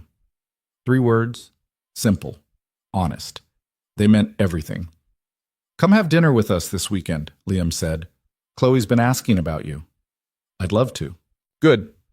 Fair warning, though, I'm making spaghetti and it's going to be a disaster. I always make too much sauce." "I like too much sauce." "Then you'll fit right in." Evelyn hung up and looked around her penthouse, at the expensive furniture and designer artwork and all the trappings of success that had once meant everything. They still looked empty. But now she had somewhere else to be, somewhere that felt like home. The spaghetti dinner turned into a regular Friday night ritual. Every week, Evelyn would leave the city by 5, drive the familiar route to Liam's house, and spend the evening covered in flour or tomato sauce or whatever cooking disaster they'd decided to attempt. Chloe would sit at the kitchen table doing homework or drawing, occasionally offering commentary on their culinary failures. It was domestic and messy, and nothing like the life Evelyn had planned. It was perfect. But the changes at Carter Holdings were creating fractures she hadn't anticipated. By the end of the 3rd month, the company had lost 2 major investors and several key accounts. The board was in open revolt. Her CFO had started sending passive-aggressive emails about fiduciary responsibility, and the financial press was having a field day. "Carter's Collapse: How One Woman Destroyed a Billion-Dollar Empire," read the headline in Forbes. The Wall Street Journal was only slightly more charitable, with investment giant Carter Holdings pivots away from profit. Evelyn sat in her office reading the articles, her stomach churning. Maybe Marcus had been right. Maybe she was destroying everything she'd built. Maybe trying to do good and make money at the same time was naive. Her phone rang. Liam. She almost didn't answer. Didn't want to admit how badly things were going, but she picked up anyway. "Hey," she said, trying to sound normal. "You okay? You sound off." "Just tired. Long week." "Bullshit. What's wrong?" Evelyn closed her laptop. "How do you always know?" "Because I'm paying attention. Talk to me." So she did. She told him about the investor exodus, the board pressure, the media criticism, about lying awake at 3 a.m. wondering if she'd made a catastrophic mistake, about the voice in her head that sounded suspiciously like her father telling her she was throwing away everything that mattered. Liam listened without interrupting. When she finally ran out of words, he was quiet for a moment. "You want my opinion?" he asked. "Always." "Screw them." Evelyn laughed despite herself. "That's your advice? Screw them." "Yeah, you're doing something hard, something that matters. Of course people are pushing back. Change is scary, especially when it threatens their money. But that doesn't mean you're wrong." "What if I am, though? What if I'm tanking the company for nothing?" "Then you fail. You pick yourself up and try something else. But at least you'll fail doing something you believe in instead of succeeding at something that makes you miserable." "That's easy to say when it's not your billion-dollar company." "You're right, it's not. But I've watched you these past few months. You smile more. You sleep better. You actually seem like you give a damn about your work instead of just going through the motions. That's worth something." Evelyn pressed her fingers against her eyes. "When did you become the wise one in this relationship?"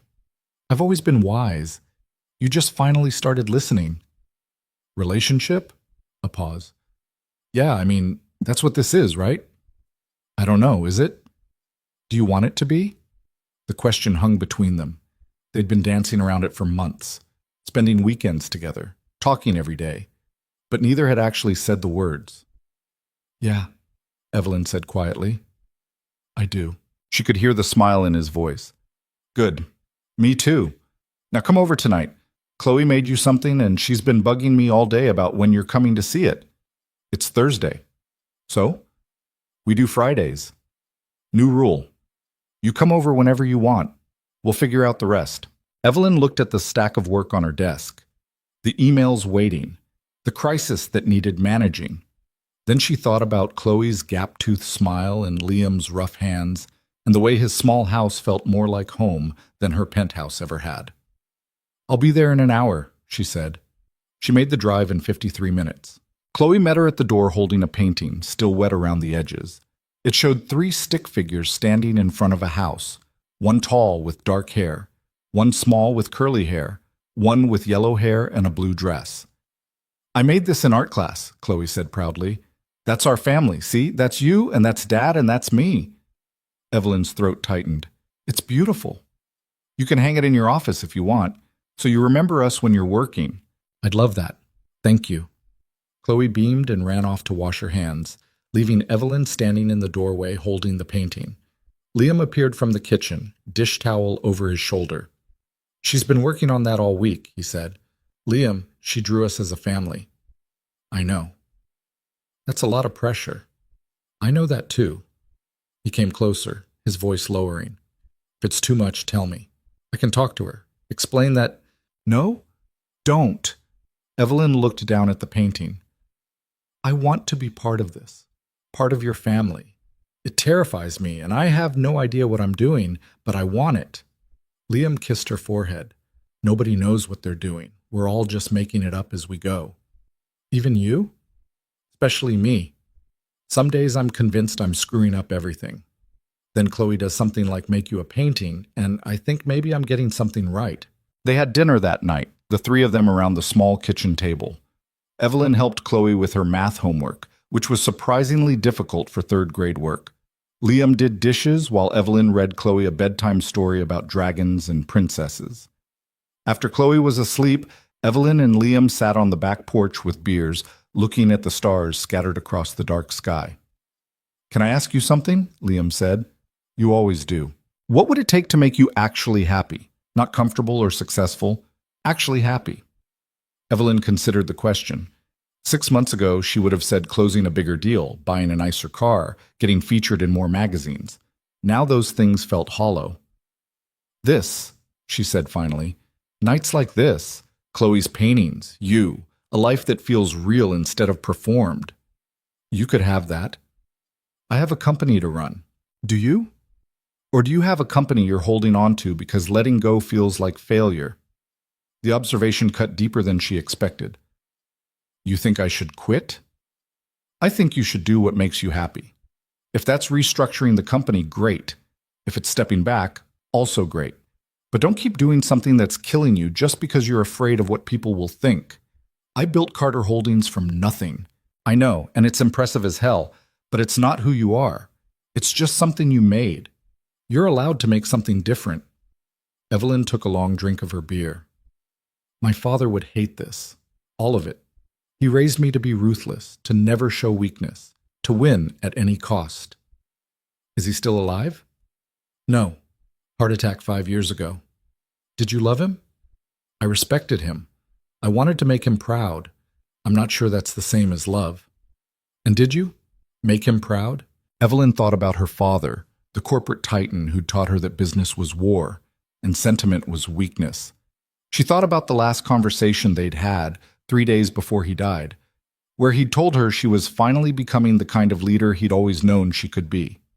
Cold, calculating, alone. Yeah, she said quietly. I made him proud, and I've been trying to be the person he wanted ever since. What do you want? I want to be someone Chloe can look up to. Someone who does work that matters. Someone who doesn't come home to an empty apartment and wonder why success feels so much like failure. Liam set down his beer and took her hand. Then be that person. It's not that simple. Why not? Because I have responsibilities. Employees who depend on me. Investors who what? Who'll find another place to park their money? Evelyn, you're not responsible for everyone's financial security. You're responsible for your own life. And right now you're wasting it trying to be someone you're not. The words hit like a slap, not because they were cruel, but because they were true. I don't know how to be anyone else, she admitted. So figure it out. You're the smartest person I know. If you can build a billion-dollar company, you can build a life that doesn't make you miserable. They sat in silence after that, holding hands in the darkness. Above them, satellites moved across the sky, disguised as stars. Evelyn wondered how many things in her life were fake, masquerading as real. She left late that night, driving back to the city with her mind racing. By the time she reached her building, she'd made another decision. Monday morning, she called her attorney. I want to step down as CEO, she said. The lawyer nearly dropped the phone. I'm sorry, what? You heard me. I want to transition out. Promote someone internal who can execute the new vision. I'll stay on the board, maintain my shares, but I'm done running day-to-day operations. Evelyn, you can't just... This is insane. The company is in crisis. Now is the worst possible time to... Now is the perfect time. The company needs someone who believes in the new direction completely. Someone who isn't fighting their own demons every step of the way. That's not me anymore. What will you do? I'm going to start something new, something smaller, something that actually helps people instead of just moving money around. The attorney was silent for a long moment. You're serious? Completely. The board will fight this. Let them. I'm still majority shareholder. They can complain all they want, but they can't stop me. It took 6 weeks to make it official. 6 weeks of lawyers and negotiations and heated board meetings where grown men yelled at her for abandoning her legacy. But Evelyn stood firm. She promoted Elena Rodriguez, her VP of Strategic Development, to CEO. Elena was brilliant and passionate about the new mission. She'd do better than Evelyn ever could. The financial press went nuclear. Carter walks away. Billionaire, CEO. Steps down amid company turmoil. What's really going on at Carter Holdings? From corner office to career suicide, the fall of Evelyn Carter. Evelyn read the headlines and felt nothing. Or rather, she felt relief. She met Margot for lunch the day the announcement went public. Her friend looked shell-shocked. You actually did it, Margot said. You walked away.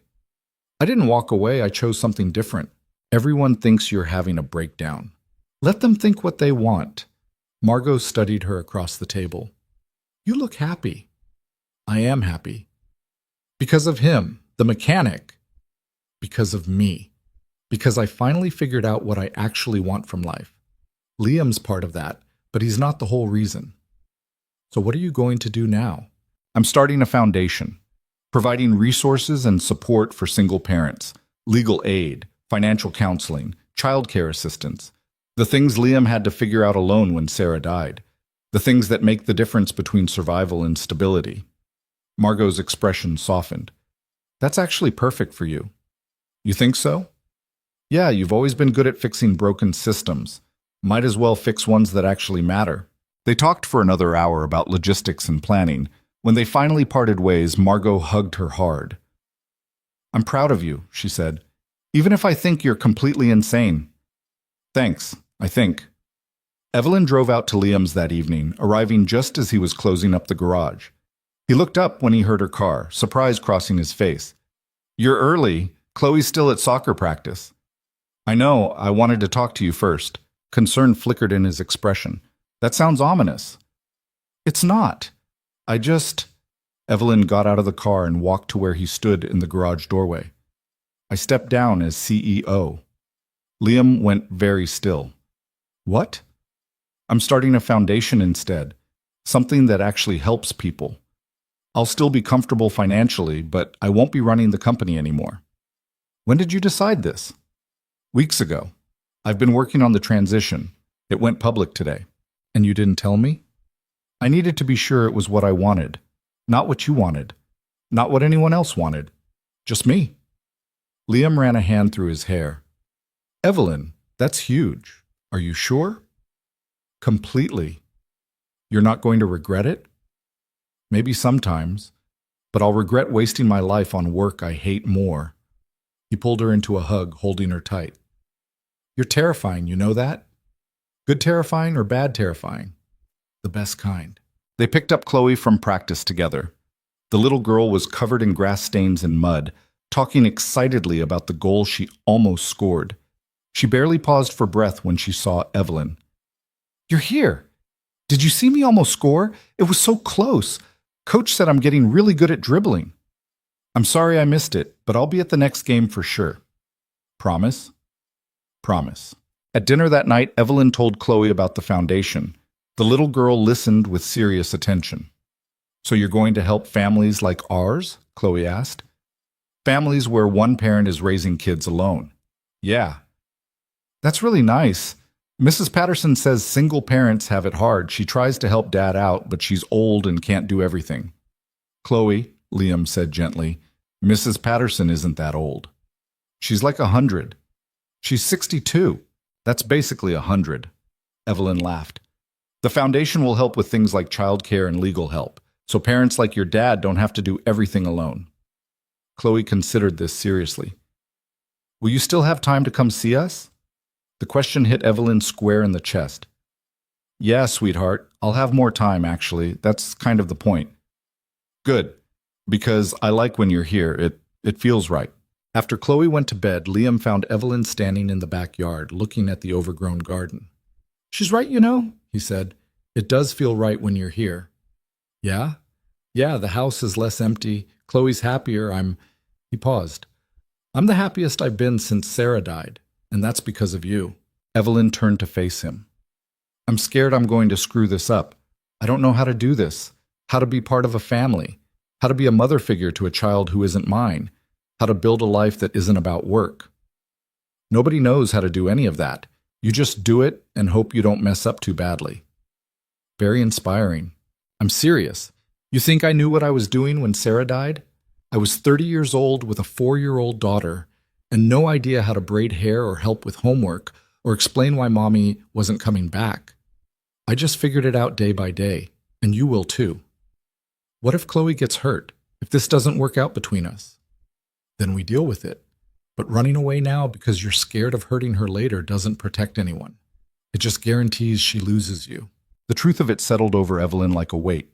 She'd spent her whole life protecting herself from potential failure by never risking anything real.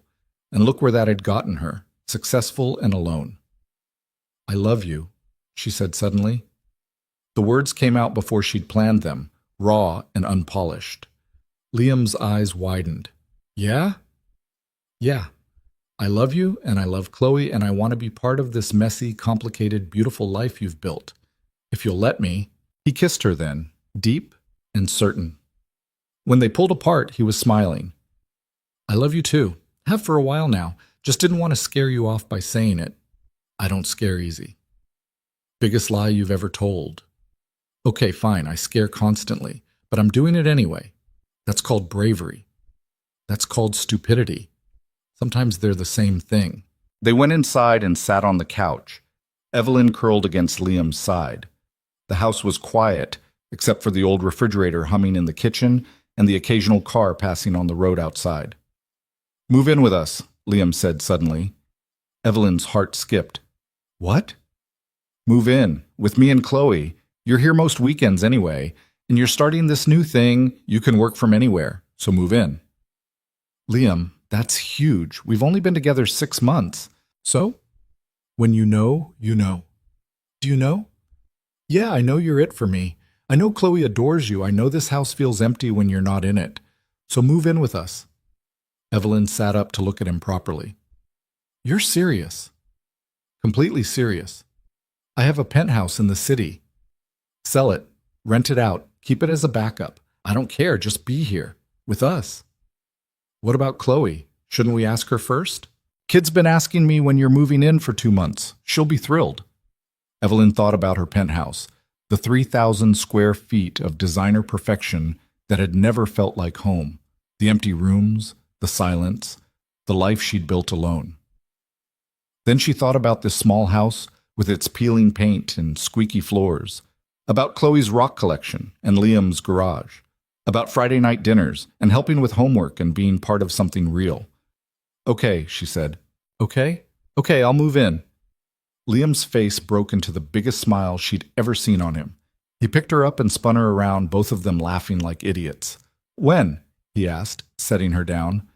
I don't know. I have to figure out what to do with my stuff, and I'll need office space for the foundation work. And next month. That's fast? Too fast? Evelyn thought about it. Really thought about it. A month ago, she'd been CEO of a billion-dollar company, living alone in a penthouse, working 80-hour weeks. Now she was planning to move into a modest house with a mechanic and his daughter. Her father would have been horrified. The thought made her smile. No, she said. It's perfect. They told Chloe the next morning over pancakes. The little girl shrieked so loud the neighbors probably heard, then ran around the kitchen doing what she called her happy dance. You're really moving in? Like, for real? Forever? For real, Evelyn confirmed. If that's okay with you. Okay? It's the best thing ever. You can have the guest room and we can paint it whatever color you want, and you'll be here for breakfast every day and we can plant a garden together and— Breathe, kiddo, Liam said, laughing. But Chloe was already off and running with plans. She made Evelyn a list of all the things they'd do together now that she'd be living there. Movie nights, baking cookies, planting flowers in spring, getting a dog. We're not getting a dog, Liam said. But Ms. Evelyn said I should get a dog when I was lonely. And now she's here so she can help take care of it. I walked right into that one, Evelyn said. You really did. The next few weeks were a blur of logistics. Evelyn put her penthouse on the market, and it sold in 48 hours for twice what she'd paid. She moved her clothes and books, and the few things she actually cared about to Liam's house. The rest went to storage or charity. She set up a home office in the guest room, buying a desk and filing cabinets and everything she'd need to run the foundation from there. Chloe helped her arrange furniture and pick out curtains, taking the job very seriously. The foundation was coming together too. Evelyn had hired a small staff and secured partnerships with legal clinics and childcare centers. They were launching a pilot program in 3 cities, providing comprehensive support to 50 families to start. It was real work, important work, the kind of thing that mattered. And she could do it from a home office in a small town, surrounded by people she loved. On the day Evelyn officially moved in, Mrs. Patterson brought over a casserole as a housewarming gift. Half the neighborhood seemed to find excuses to stop by. Chloe gave tours of Evelyn's new room to anyone who'd listen, proud as anything. That night, after Chloe was asleep and the house was finally quiet, Evelyn and Liam sat on the back porch with beers, looking at the stars. How does it feel? Liam asked. First night in your new home. Evelyn thought about the question, about the journey that had brought her here, about the woman she'd been 6 months ago, successful, lonely, trapped in a life that looked perfect from the outside but felt empty within. Right, she said finally. It feels right. Liam took her hand. Good. They sat there in comfortable silence, 2 people who'd found each other in the most unlikely way. A billionaire and a mechanic. A woman who'd had everything and a man who'd lost the person he loved most. Both of them building something new from the broken pieces of their old lives. Above them, stars scattered across the darkness. In the distance, a dog barked. The night was cool and clear and full of possibilities. Evelyn leaned her head on Liam's shoulder and smiled. For the first time in 30 years, she was exactly where she belonged. Living together was harder than Evelyn expected. Not because of Liam or Chloe, but because she kept waiting for the other shoe to drop. For the moment when this fragile, beautiful thing they'd built would shatter, and she'd be left standing in the wreckage, wondering why she'd ever thought she deserved happiness. 3 months after moving in, she woke up at 2 in the morning in a cold sweat, her heart racing. Liam stirred beside her. You okay? Fine. Just a dream. Liar. He turned on the bedside lamp. Talk to me. Evelyn sat up, pulling her knees to her chest. I keep thinking this is going to fall apart, that I'm going to mess it up somehow, that one day you'll realize I'm not cut out for this life and you'll ask me to leave. Where's this coming from?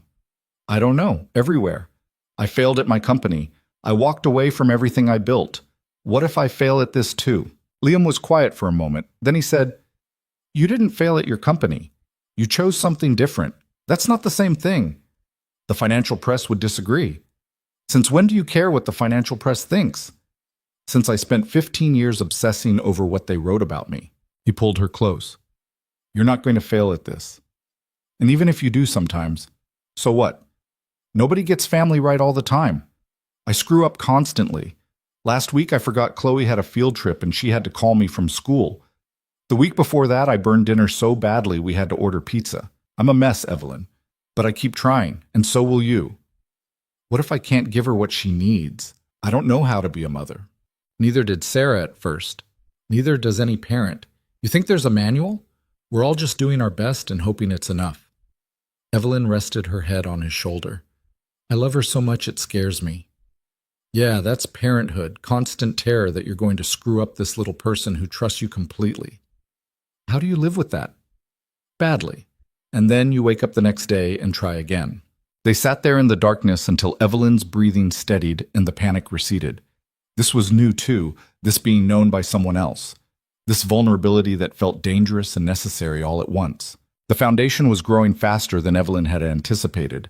Within 6 months, they'd expanded to 8 cities and were helping over 200 families.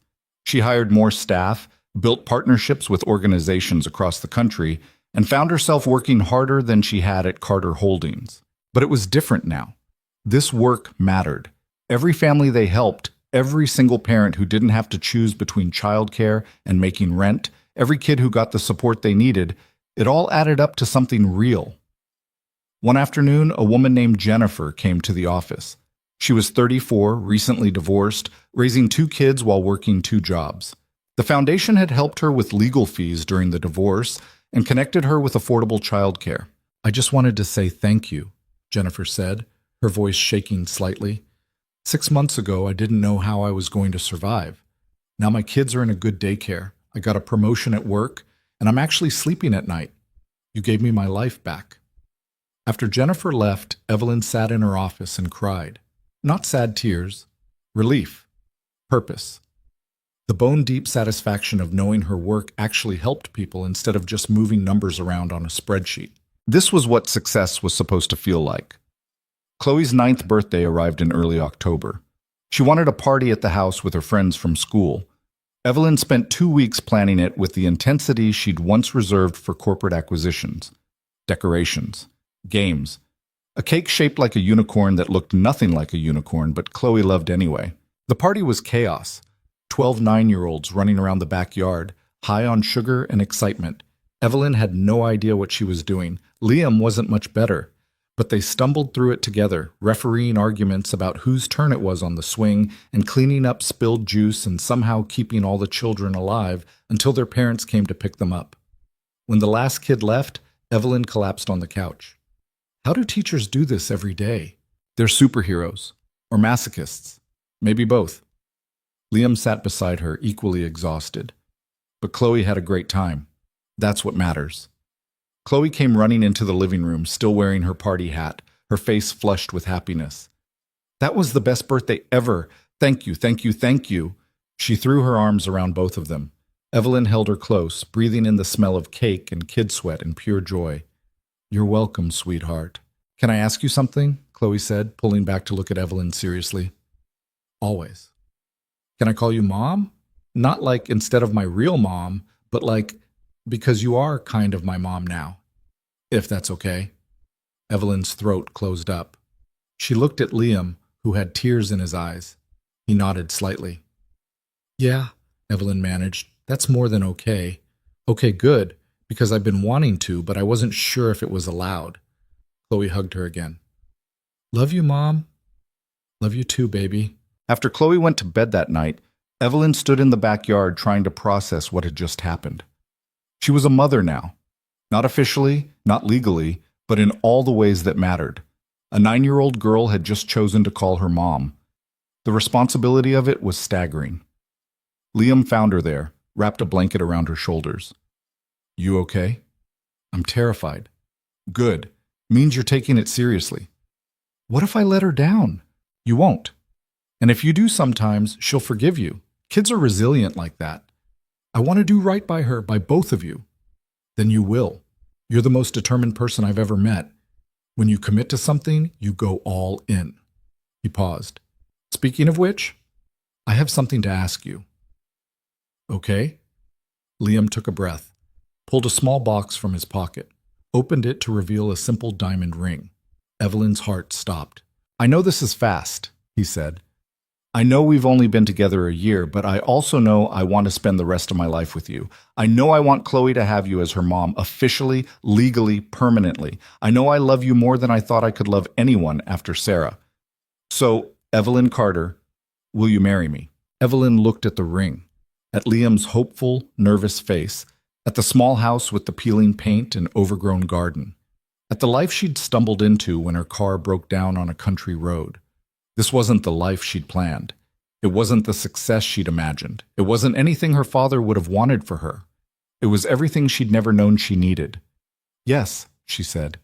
Yes, absolutely yes. Liam's face broke into the biggest smile she'd ever seen. He slipped the ring onto her finger, a perfect fit, and kissed her like she was the answer to every question he'd ever asked. They told Chloe the next morning. She screamed so loud Mrs. Patterson called to make sure everything was okay. Then she immediately started planning the wedding, complete with detailed drawings of dresses and flowers, and something involving doves that Evelyn gently discouraged. Can I be the flower girl? You can be whatever you want, Evelyn said. And can we get a dog after the wedding? Because then we'll officially be a family, and families should have dogs. Liam and Evelyn looked at each other.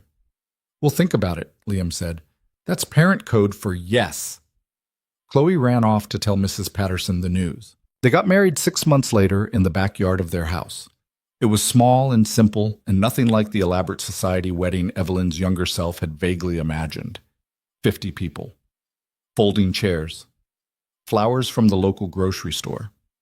Chloe in a purple dress, beaming with pride as she walked down the makeshift aisle, scattering rose petals. Margot was there, crying into her expensive handkerchief. Mrs. Patterson dabbed at her eyes. Half the town had shown up, people Evelyn had come to know over the past year.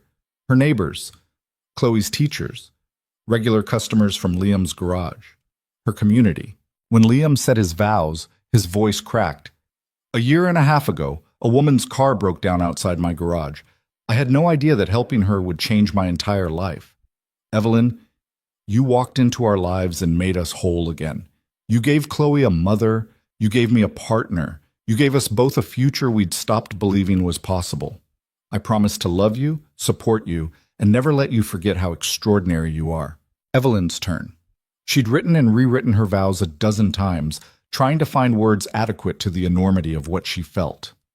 In the end, she went with honesty. Liam, I spent 30 years building a life I thought I was supposed to want. Success, money, power, I had it all, and I was miserable. Then my car broke down on the wrong road, and suddenly I was exactly where I was supposed to be. You taught me that real success isn't measured in dollars or deals. It's measured in moments like this. In Chloe's laughter, in Friday night dinners, in choosing love over fear every single day. I promise to be the best mother I can be to Chloe, to be your partner in all things, to never stop choosing this life, this family, this love. They exchanged rings. His had belonged to his grandfather. Hers was the simple diamond she already wore. The officiant pronounced them married. They kissed while everyone cheered. Chloe pushed between them for a group hug. We're a real family now. We were always a real family, kiddo, Liam said. Now we're just official. The reception was potluck style, everyone bringing dishes. They danced in the backyard to music from someone's iPhone speaker. Evelyn's expensive wedding shoes came off after 20 minutes, traded for bare feet in the grass. She danced with Liam, with Chloe, with Mrs. Patterson, who insisted she'd been right all along about Evelyn being perfect for them. As the sun set and string lights came on, Evelyn found herself standing at the edge of the yard, watching her wedding reception. This messy, imperfect, beautiful celebration of a life she'd never planned. Margot appeared beside her, 2 glasses of champagne in hand. You look happy, Margot said, handing her a glass. I am happy. Like genuinely happy. Not just successful or comfortable. Actually happy. Yeah, it took 30 years and a broken transmission to figure out what that felt like. Margot clinked her glass against Evelyn's. Your father would have hated all of this. I know. Good. He was kind of an asshole. Evelyn laughed. He was. But he made me who I am, even if who I am now is nothing like who he wanted me to be. You think you would have found this if you hadn't built the company first? If you hadn't done the whole ruthless CEO thing? It was a good question. Evelyn thought about the woman she'd been before. The drive, the ambition, the relentless pursuit of more. All of it had been necessary to get her here, to teach her what mattered and what didn't. No, she said finally. I had to learn what I didn't want before I could figure out what I did want. I don't regret any of it, even the miserable parts. They brought me here. Well, I'm glad your car broke down. Me too. They stood there watching the party. Chloe was teaching some of the other kids a dance she'd made up. Liam was talking with neighbors, one arm around a beer, the other gesturing animatedly about something. Normal people doing normal things. Evelyn's people doing normal things. 2 years after the wedding, the foundation had grown beyond anything Evelyn had imagined. They were operating in 23 cities now, helping over 1,000 families. She'd hired a full management team and could have stepped back, let others run the day-to-day operations. But she didn't want to. This work fulfilled her in ways nothing else ever had. She still traveled sometimes for speaking engagements and fundraising, but she always came home. To the house with the perpetually peeling paint that Liam kept meaning to fix. To Chloe, now 11 and full of opinions about everything. To the dog they'd finally gotten, a rescue mutt named Biscuit, who was equal parts adorable and destructive. To the life she'd chosen. One evening, Evelyn was in her home office reviewing grant applications when Chloe appeared in the doorway. Mom, can I ask you something? Always? Evelyn set down her work, giving Chloe her full attention. Madison's parents are getting divorced. She's really sad about it. I told her it gets better, but I don't really remember my mom dying. Does it get better? The question caught Evelyn off guard. They didn't talk about Sarah much. Not because it was forbidden, but because the grief had settled into something quieter over the years. Come here, Evelyn said, gesturing to the chair beside her desk. Chloe sat, looking smaller than her 11 years. It does get better, Evelyn said carefully. Not because the loss stops mattering, but because you learn to carry it differently. Your mom will always be part of you, and that's okay. That's good even. Do you think she'd be mad that I call you Mom? No, baby. I think she'd be grateful that you have someone who loves you. That's all any parent wants. Dad says I have her smile and her stubbornness. You definitely have the stubbornness. Chloe smiled slightly. Will you tell Madison it gets better? She likes you. She thinks you're cool because you used to be a CEO. I'll talk to her, and maybe we can connect her mom with the foundation. We have support groups for parents going through divorce. You help with that too? We help with everything. That's the point. Chloe hugged her suddenly, fiercely. I'm glad you're my mom. I'm glad I'm your mom too. After Chloe left, Evelyn sat for a moment, overwhelmed by the weight of it all. This beautiful, complicated responsibility of motherhood, of being the person a child turned to when the world felt scary and uncertain. She thought about her own mother, who died when Evelyn was 16. About the distance that had always existed between them, her mother uncomfortable with her daughter's ambition, her father's intensity. About all the conversations they'd never had. She thought about Sarah, the woman in the photographs scattered throughout the house, the mother who'd loved Chloe for her first 4 years, the wife who'd built a life with Liam before illness stole her away. Evelyn would never replace her. Didn't want to. But she could honor Sarah's memory by loving the daughter she'd left behind, by giving Chloe the kind of mother she deserved. That night at dinner, Liam was quieter than usual. You okay? Evelyn asked while Chloe was in the other room doing homework. Just thinking. About? About how different life is now. How if someone had told me 3 years ago that I'd be sitting here with you, married, happy, I wouldn't have believed them. After Sarah died, I thought that was it. One chance at love and I'd had mine. And now? Now I think maybe we get more than one chance. If we're lucky. If we're brave enough to take it. Evelyn reached across the table, took his hand. I'm glad you took the chance. Me too. Even if it meant dealing with your overpriced car. That overpriced car brought me to you, worth every penny of the transmission repair. $13,000 to meet your future wife. Not a bad investment. They both laughed. Chloe called from the living room that she needed help with her math homework. Liam stood, kissed Evelyn's forehead, and went to help their daughter. Our daughter, Evelyn thought. Not just his. Ours. The following spring, they finally repainted the house. Evelyn hired professionals because watching Liam attempt home improvement was equal parts endearing and terrifying. They chose a soft yellow that Chloe loved, with white trim that made the whole place look less run down. The yard got attention too. They planted the garden Chloe had wanted since the beginning. Vegetables and flowers mixed together in cheerful chaos. Biscuit immediately dug up half of it, but they replanted and installed a fence. The house was transforming, becoming something that matched the life inside it. Not perfect, not polished, but theirs. One Saturday afternoon, Evelyn was weeding the garden when a car pulled up. Expensive car. BMW. A woman got out dressed in a business suit that cost more than most people's monthly rent. Elena Rodriguez, her replacement as CEO of Carter Holdings. Evelyn stood, wiping dirt from her hands. Elena, this is a surprise. I hope it's okay that I just showed up. I was in the area and thought... Elena trailed off, looking around. This is really where you live? This is home. Come on, I'll give you the tour. Inside, Evelyn made coffee while Elena perched carefully on the couch, clearly uncomfortable in the modest surroundings. I'm sorry to intrude, Elena said. I just wanted to update you on the company and maybe get some advice. What's going on? The new initiatives are working. We're profitable again. The sustainable acquisition model is actually gaining traction. Investors who left are coming back. You were right, Evelyn. All of it. You were right, and I wanted you to know.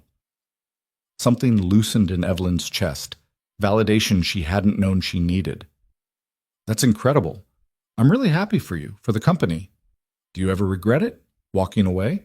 Evelyn looked around her small kitchen, at Chloe's drawings on the refrigerator, at Liam's work jacket hung by the door, at the life she'd built from the ruins of her old one. No, she said honestly, not even a little bit. I don't know how you did it, how you just left everything behind. I didn't leave everything behind.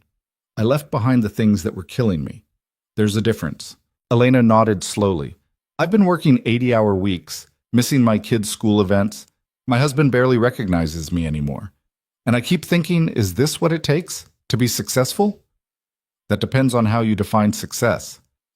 How do you define it now? Evelyn thought about it. About the metrics that used to matter. Stock prices, quarterly earnings, magazine covers. About the metrics that mattered now. Chloe's laughter, family's help through the foundation, the way Liam looked at her across the dinner table. Success is going to bed satisfied with how I spent my day, she said. It's being part of something bigger than myself. It's loving people and being loved back. It's work that matters and a life that feels real. That sounds nice. It is. It's also hard sometimes. And messy. And nothing like what I thought I wanted, but it's mine. They talked for another hour. About the company, about life, about the impossible balance of ambition and humanity. When Elena left, she hugged Evelyn. Thank you for being honest, for showing me there's another way. Just remember, there's no right way. Only your way. Figure out what you actually want, not what you think you're supposed to want. Then build that. After Elena drove away, Evelyn stood in the driveway feeling oddly emotional. That had been her life once. The suits and the stress and the relentless drive for more. She'd been good at it, great at it even. But this was better. That evening, the three of them walked to the park with Biscuit. Chloe ran ahead with the dog, her laughter carrying back on the spring breeze. Liam held Evelyn's hand, their fingers intertwined comfortably. Elena came by today, Evelyn said. Yeah? How'd that go? Good. Strange. She wanted to tell me the company's thriving. And how'd that make you feel? Proud, relieved, and absolutely certain I made the right choice leaving. They walked in silence for a moment. Chloe called for them to watch Biscuit do a trick that looked suspiciously like the dog just jumping randomly. We're very impressed, Evelyn called back. I love this life, she said to Liam. I love this messy, chaotic, beautiful life we built. Yeah, I spent 30 years chasing a version of success that had nothing to do with actual happiness.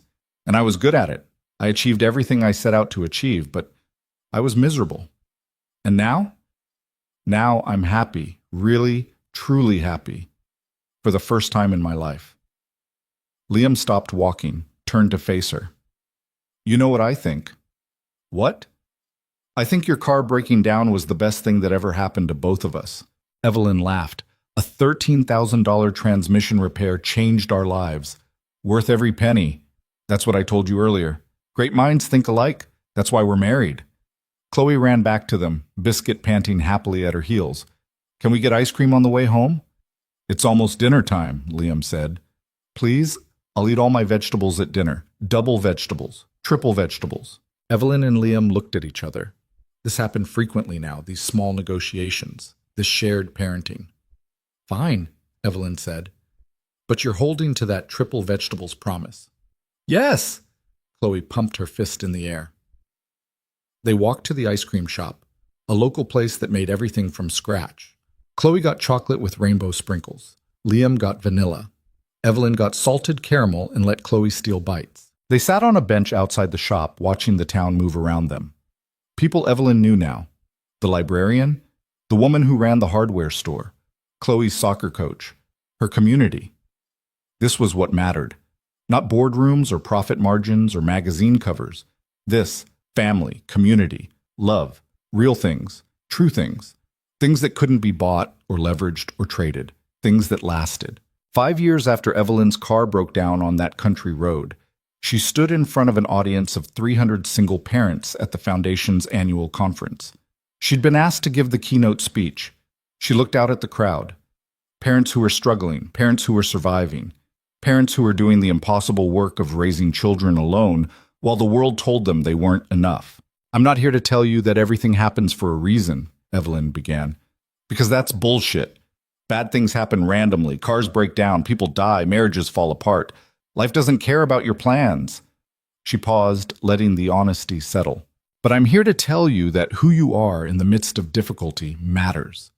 That choosing to keep going, to keep trying, to keep loving your kids even when you're exhausted and broke and terrified, that's heroism. Real heroism. Not the movie kind, the everyday kind that doesn't get recognized or celebrated but changes lives anyway. She told them about the foundation, about the resources available, about the community they were building together. I used to think success meant money and power and recognition, she said. I built a billion-dollar company trying to prove I was enough. And I was miserable because I was chasing the wrong thing. Success isn't what you achieve. It's who you become in the process of living your life. It's the love you give, the people you help, the moments that take your breath away, not because they're perfect, but because they're real. After the speech, parents approached her, thanking her, sharing their stories, asking for advice.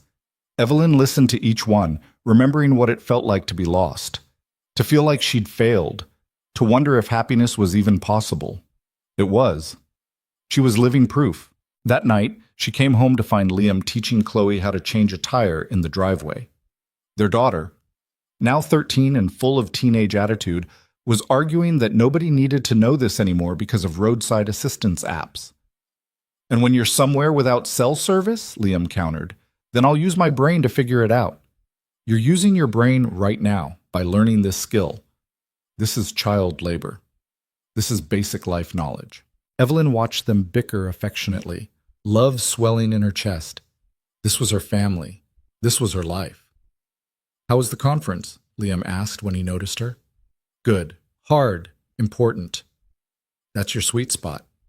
Apparently. Chloe looked up from the tire. Did you tell them about how Dad's garage saved your life?